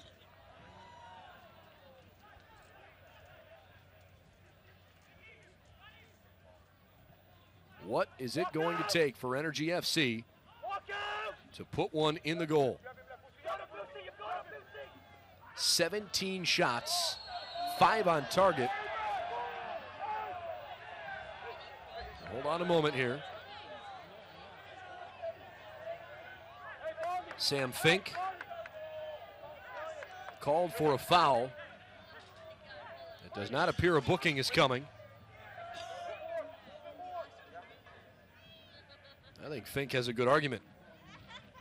I don't think that was a dirty play. He got his foot on the ball. Not to downplay the injury.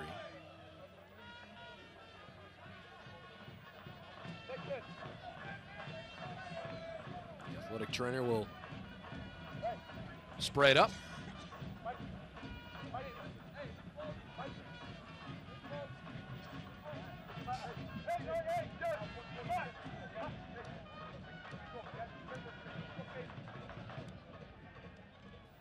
Bustos a little slow to get to his feet. His teammate Cole Seiler taps him on the head.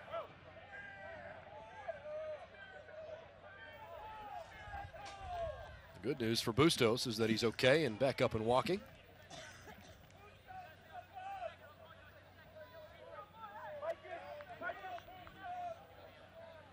I think Michael Kapp has done a good job here. He calls the foul, but he does not card Sam Fink. I don't think that was an overly dangerous play. Meanwhile, Michael Baldissimo will send it in for Vancouver.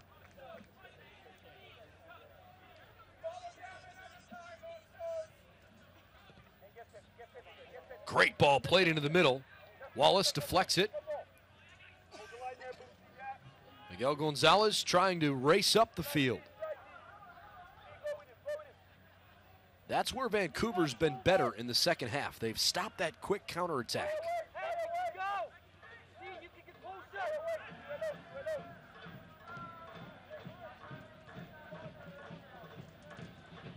Win or draw gets Oklahoma City back into playoff positioning at the end of the night. But they certainly would prefer 3 points here at home, given the challenge on their schedule lying ahead of them. Vancouver would love to just come away with something. It's been too challenging of late for Vancouver with only one win since the middle of June. In case you haven't been paying attention, it's September 10th. Tough stretch for Whitecaps FC too.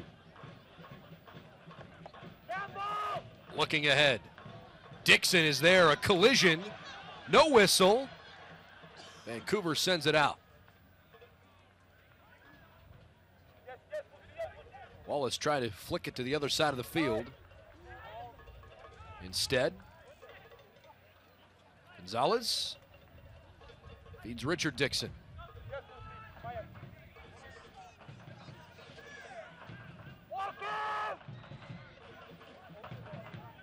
Guzman.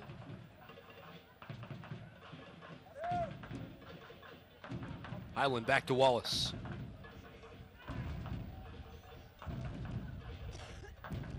Energy FC fans trying to get behind their team who just haven't had one go in yet. Alex Dixon over to Richard Dixon, and it's just out in front of him. Supermercado Morelos is a proud partner of Energy FC. Get your grocery shopping done and buy your tickets to the next Energy FC home match at Supermercado Morelos stores on Southwest 59th and Santa Fe and Northwest 5th and Meridian. Throw in coming here near side. Energy FC.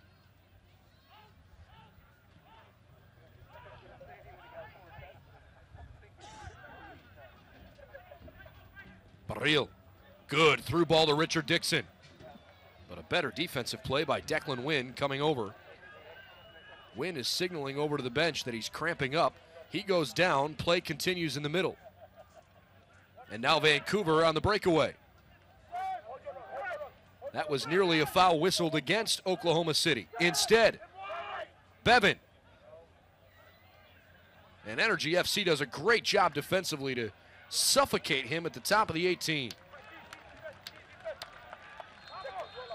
Now the whistle blows as Declan Wynn needs some help. Another look at Bevan's near breakaway opportunity, but as he tried to pull it back toward the middle, 4 white jerseys there waiting for him. Excellent defense. Meanwhile, Declan Wynn is sitting down. You could see him kind of come up and immediately grab at that right hamstring. And he is clearly favoring his leg. He quickly got the attention of his staff over in front of his own bench. And it looks like Chris Serban, the defender from Romania, maybe getting ready to take his spot.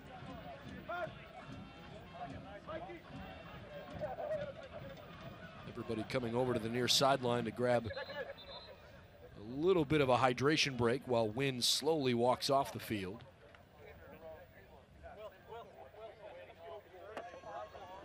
We're in the 74th minute.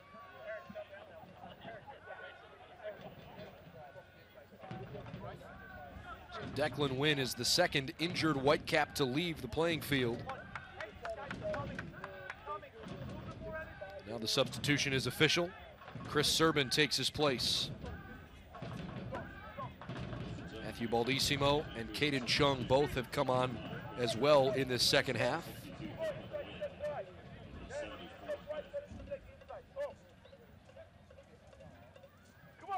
Meanwhile, Oklahoma City has their full allotment of substitutions still at their disposal.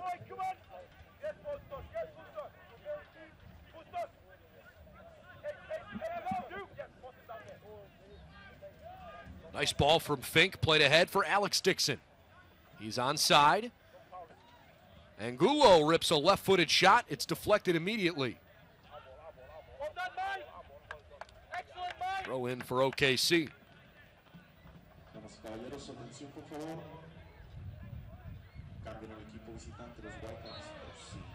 And that is most certainly a foul. Whistled against Marco Bustos. Jimmy Nielsen still standing, hands in pockets. You can see him on the bottom of your screen there. He knows his team is fighting hard. I think he's going to enjoy what he sees on Monday when he watches back the tape. Richard Dixon plays toward the middle. Barril foots it down. Dixon once more.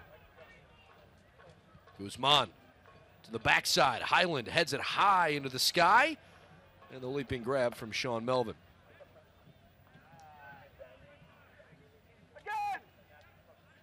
Melvin rolls it out.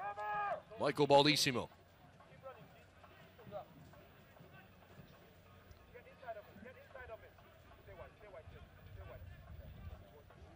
Good ball played ahead, and Lorendi comes out to grab it.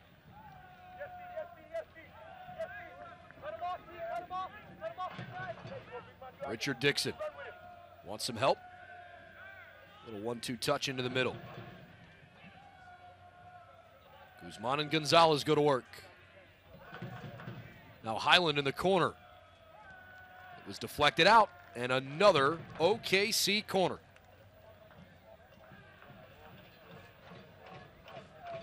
Ninth corner kick of the match upcoming for Energy FC.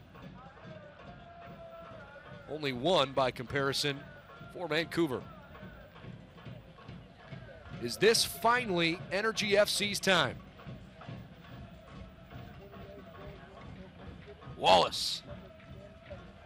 Andrews. Too tall.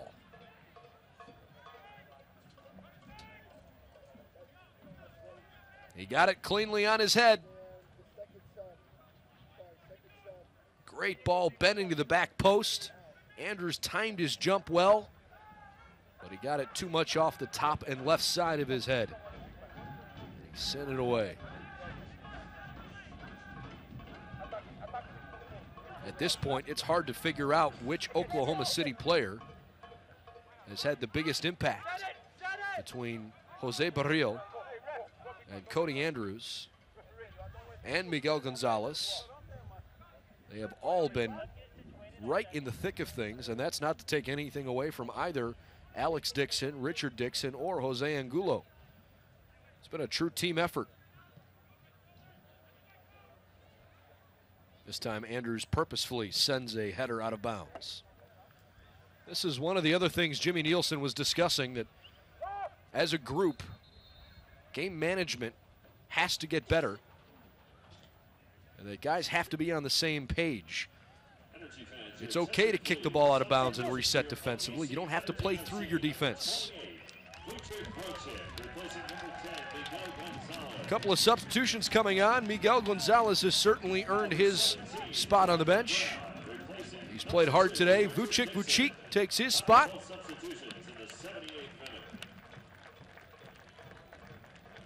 And Jonathan Brown, midfielder from Wales, he will come on as well. Great effort by Richard Dixon. So some fresh legs up front. How might that help Oklahoma City?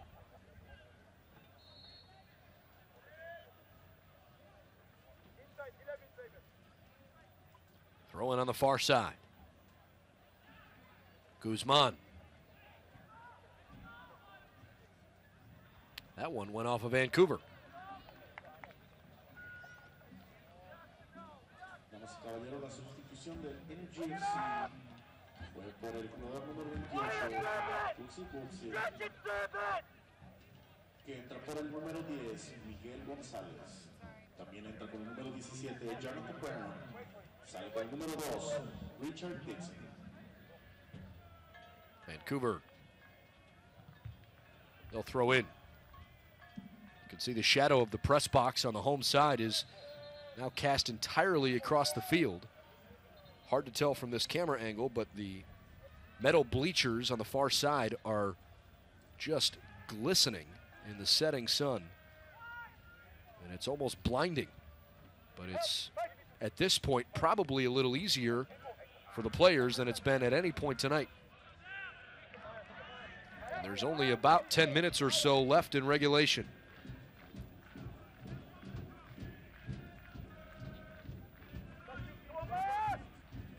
Second half has not had quite as many opportunities for Oklahoma City. Vancouver's made some good defensive adjustments, but OKC Energy have not lost any of their confidence.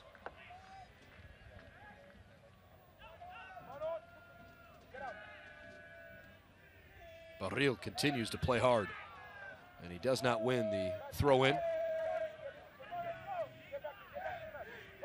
The struggle for Oklahoma City this year has been their consistency. It's never really been a question of talent for them. They've got to come up with a big defensive play here, and Fink does a great job cutting in front and forcing a goal kick.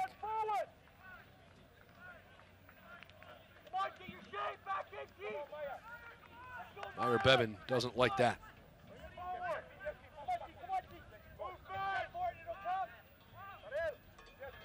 Certainly don't get the feeling that Energy FC are content with taking only 1 point here at home.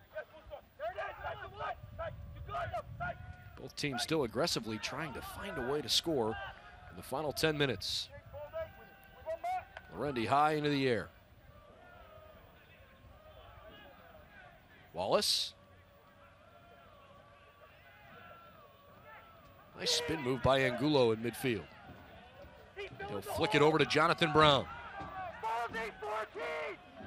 Brown, newly into the game, has his pass to the middle deflected. And another corner kick coming.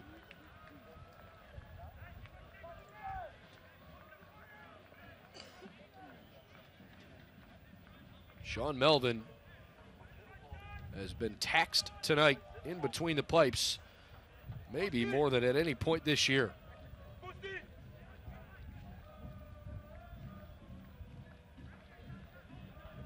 Wallace standing over it.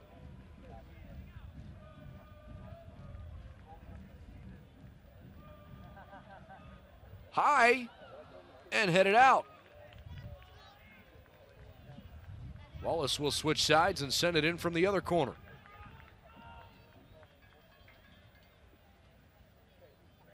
Keep your eye on Cody Andrews and on Vucic Wojcik, who is 6'4", also fresh off the bench. Wallace curls it into the middle, headed straight down and peppered right at Melvin. Another terrific save by Vancouver's keeper.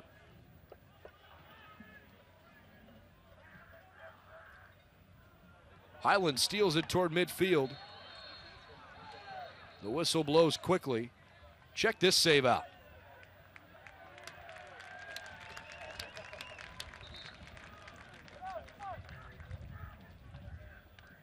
Meanwhile, we have a yellow card issued.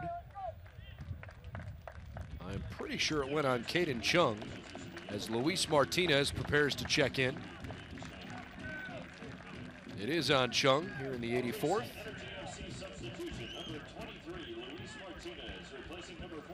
Well, Jose Barril played his butt off tonight, and Luis Martinez is coming on for him. Maybe Martinez can provide a late game spark.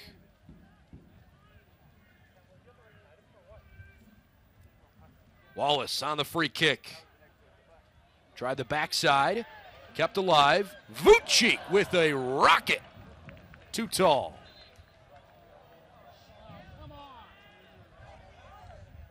And another Vancouver player has gone down. This time it's Will Seymour.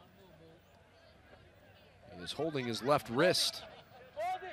Jimmy Nielsen is not a happy camper.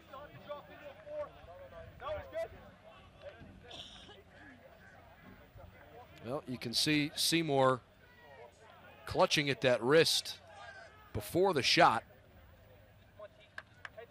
The athletic trainer is told not to come on the field.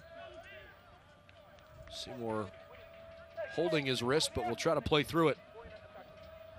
Jimmy Nielsen felt that was a little bit of gamesmanship as Nielsen makes this. Oh, the former keeper makes a great save. Jimmy Nielsen, always a character.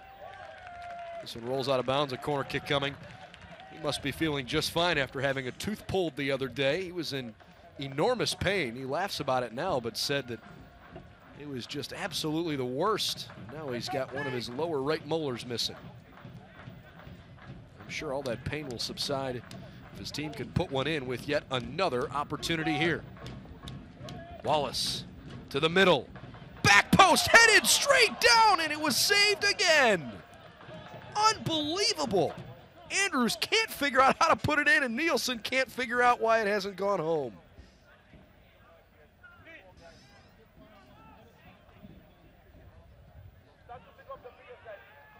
Cody Andrews is almost perfect in his placement every time. And Sean Melvin has been a brick wall.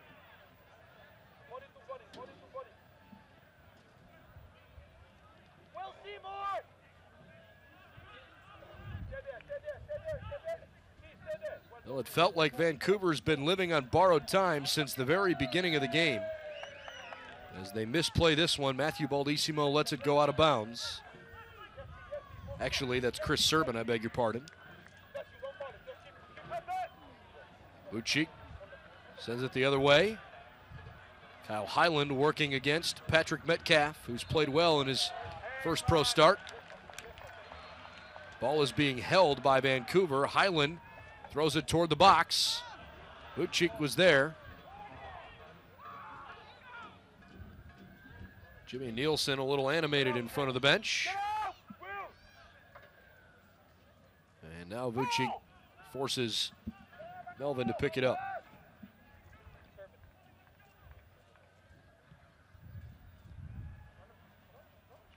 Long ball played upfield. Wallace able to get there. Holding off Chung for a moment. Nice touch.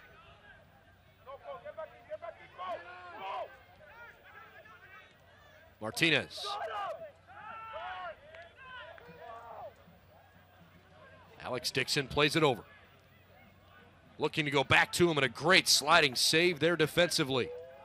Baldissimo slid in. 3 minutes left before stoppage time. Not anticipating much stoppage time to be added. The clock in the stadium shows 87:22. Vucic heads it twice in a row. And Martinez possesses. He wants some help, crosses toward the middle. There's nobody there. Hyland comes away with the deflection. Back to Guzman in the middle. He takes a long shot. Kicked free. Back to Juan Pablo Guzman. And Vancouver steals it away. WFC 2, 3-on-3. Chung plays over to Bevan. He almost lost his foot. Deflected. And Energy FC comes up with a big stop. Jimmy Nielsen is telling his team to push it up the field. But at the moment, Vancouver has numbers. All the home fans are rumbling their feet on the metal bleachers. And the through ball played too far ahead as we inch closer toward a potential scoreless draw.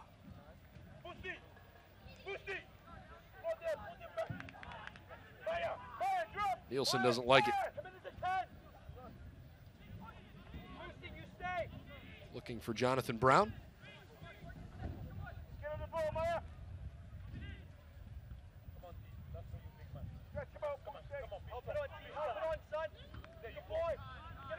Headed at midfield.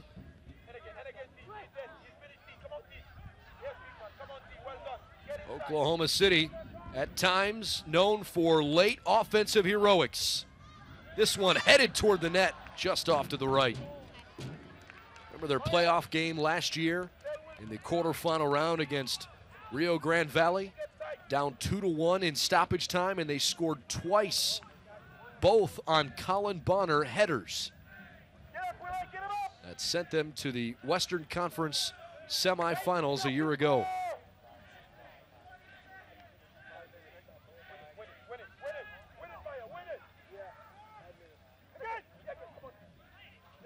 Touched a couple times in the middle.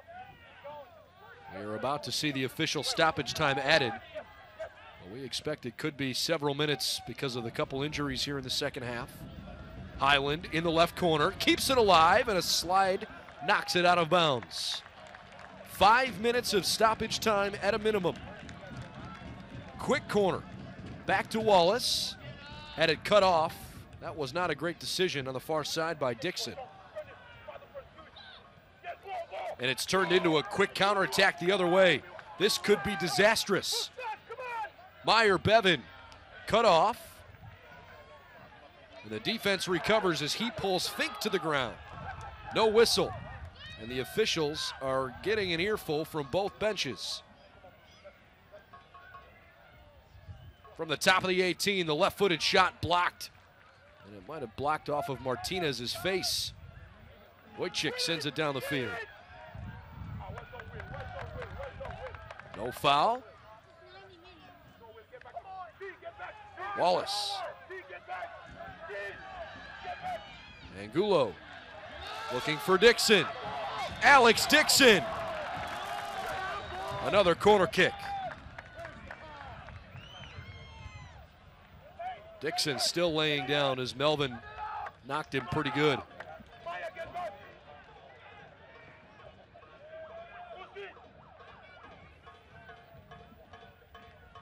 Those two just kind of collided there at the last minute on the end of that play. Dixon gets back to his feet. This place is waiting to explode. Can Anthony Wallace help Oklahoma City convert on a late corner kick?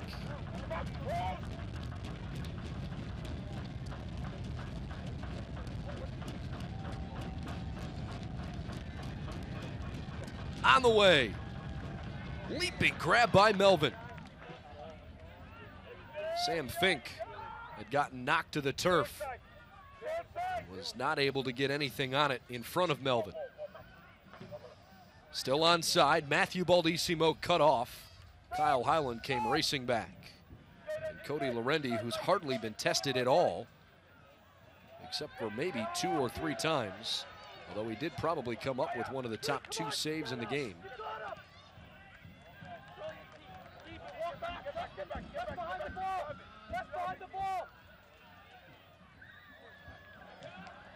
Come to live for a moment.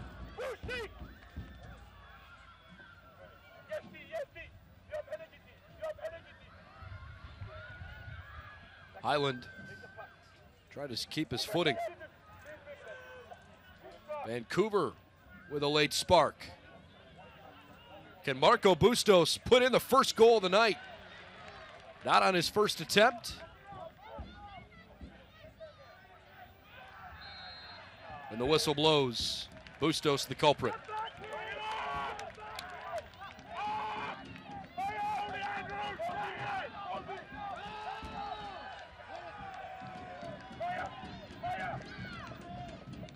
More than half of the 5 allotted minutes at minimum for stoppage time is passed. Oklahoma City continues their offensive onslaught, which so far has not resulted in a goal. But even a draw would bring the Energy back into playoff position this evening. Brown heads it toward the corner, and off a deflection and a hard tackle, a corner kick given. It's Alex Dixon. He'll let Anthony Wallace come over to take it.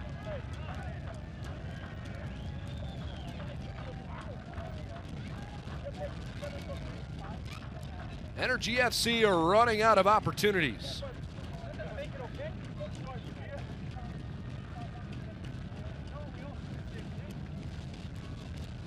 Can Melvin come up with another stop? High corner, bent to the backside, and through completely untouched. As Baldissimo sends it out.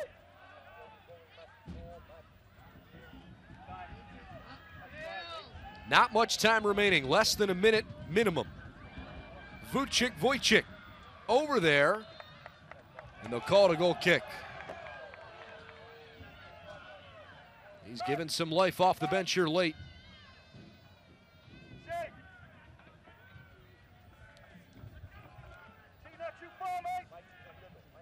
Michael Kapp, our head referee, will decide when the game is concluded.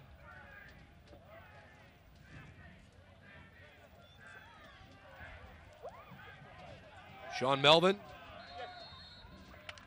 sends it in, and there's the whistle. About as entertaining as a 0-0 game can be, as Cody Lorendi comes up with a clean sheet shutout. And Vancouver Whitecaps FC 2 picks up a big point on the road. Oklahoma City fought incredibly hard. They played the way they wanted to. They executed their offense well, except for putting the ball in the net. And so much of that credit belongs to Sean Melvin, who today was just tremendous. Sean Melvin stopped 7 shots on target, but 24 total shots by Energy FC in this one. Disappointing for Oklahoma City not to walk away with 3 points, but with one big point, they are now back in 8th place and in playoff positioning. Vancouver Whitecaps FC 2 deserves a lot of credit for hanging in there after a 3-1 loss earlier this week at Tulsa. It was just an onslaught on goal all night long. But Melvin and Lorendi both came up with big stops. We'll wrap things up from Taft Stadium when we come back to Oklahoma City. Harris unveils the flip throw again and fires into the box. Ball comes down, setting up a Vice goal kick, and it's in! Unbelievable from OKC Energy!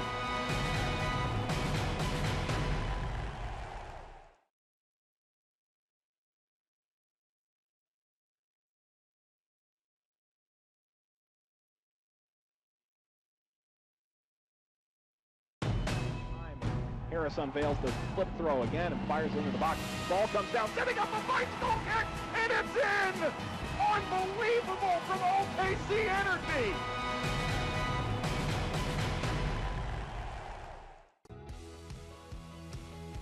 I don't think any city in America has come as far as fast as Oklahoma City.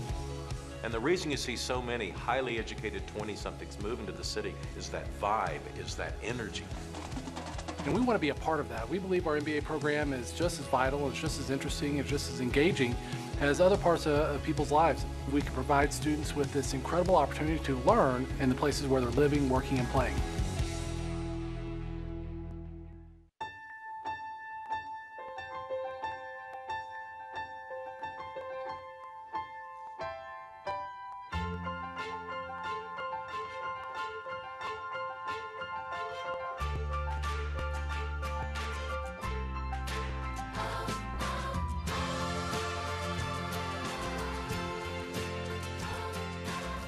Find out how a Mercy doctor can take care of you.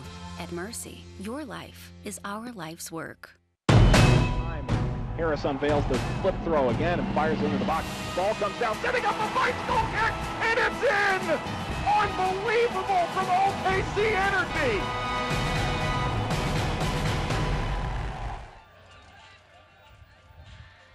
Welcome inside our post-game coverage of Oklahoma City Energy FC tonight, brought to you by UCO's Downtown NBA, where Energy FC fans are high-fiving many of their faithful. But it's a frustrating day for Oklahoma City fans in a 0-0 draw in Oklahoma City. A game that had so much excitement, so many potential chances, and they just couldn't find the back of the net. Cody Lorendi was only tested a couple of times, but he came up big when he needed to. And I think you can certainly say Sean Melvin came up big when he needed to, even though Sean Melvin was tested constantly throughout the course of the game. Let's take a look at some full-time highlights. And again, most of them are going to be shots on goal for this Oklahoma City side.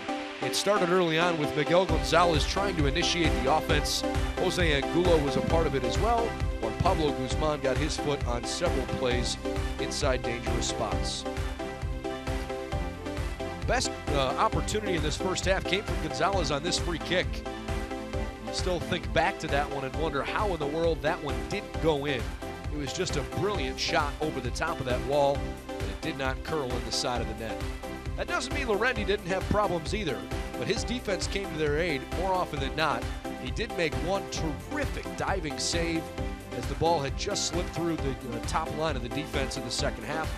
Gonzalez with a wide shot there. And this was the story of much of the game. Anthony Wallace had really played some nice corner kicks in. He might be one of the best set-piece guys in the league. Cody Andrews had so many chances just like that, balls that were headed right toward the goal and did not go in. Andrews had a couple of chances, but unfortunately could not put it in. So our final score, Oklahoma City and Vancouver played to a scoreless draw in a game that ended in a furious rally. A look at your full-time stats, you can see the huge disparity in shots. Of course, only 7 were technically on target, but it felt like the 18 that weren't, at least half of them were awfully close to the frame. Just not Oklahoma City's night. Possession exactly 50-50. Our UCO NBA Man of the Match, Energy FC postgame brought to you by brought to you by UCO's Downtown NBA program. It's Cody Andrews, our player of the game today. Connect to the future of business. Finish your MBA from Central in just 16 months. Visit mba.uco.edu for more details. This was fun, but unfortunately no goals to speak of, and so only 1 point apiece for both of these two teams as they leave Taft Stadium here this evening. But Oklahoma City does go to 8th place in the standings. Obviously, at the end of the day, they just needed something. They knew if they got a result of any kind today, they would find themselves in playoff positioning, and certainly it's going to be a little bit difficult moving forward here for OKC FC.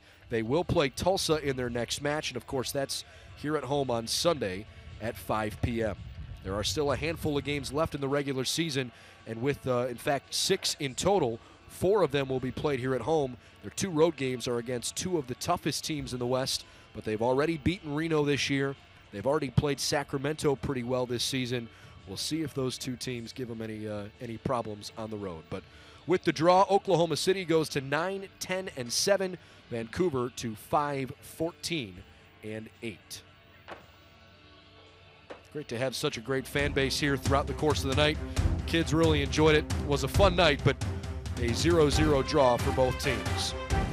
Well, we enjoyed the coverage here from Taft Stadium. I want to thank our producer, Brian Duvall, director, Brad Zimmerman, and our entire crew here this evening. I'm Brendan Gulick. Hope you enjoyed the coverage. We'll be back on Sunday next week as the Energy FC 2 take on Tulsa. No score tonight, plenty of highlights. Hope you had fun. So did we. Good night, everybody. This copyrighted telecast of the United Soccer League may not be retransmitted, rebroadcast, or reproduced without the express written consent from the United Soccer League.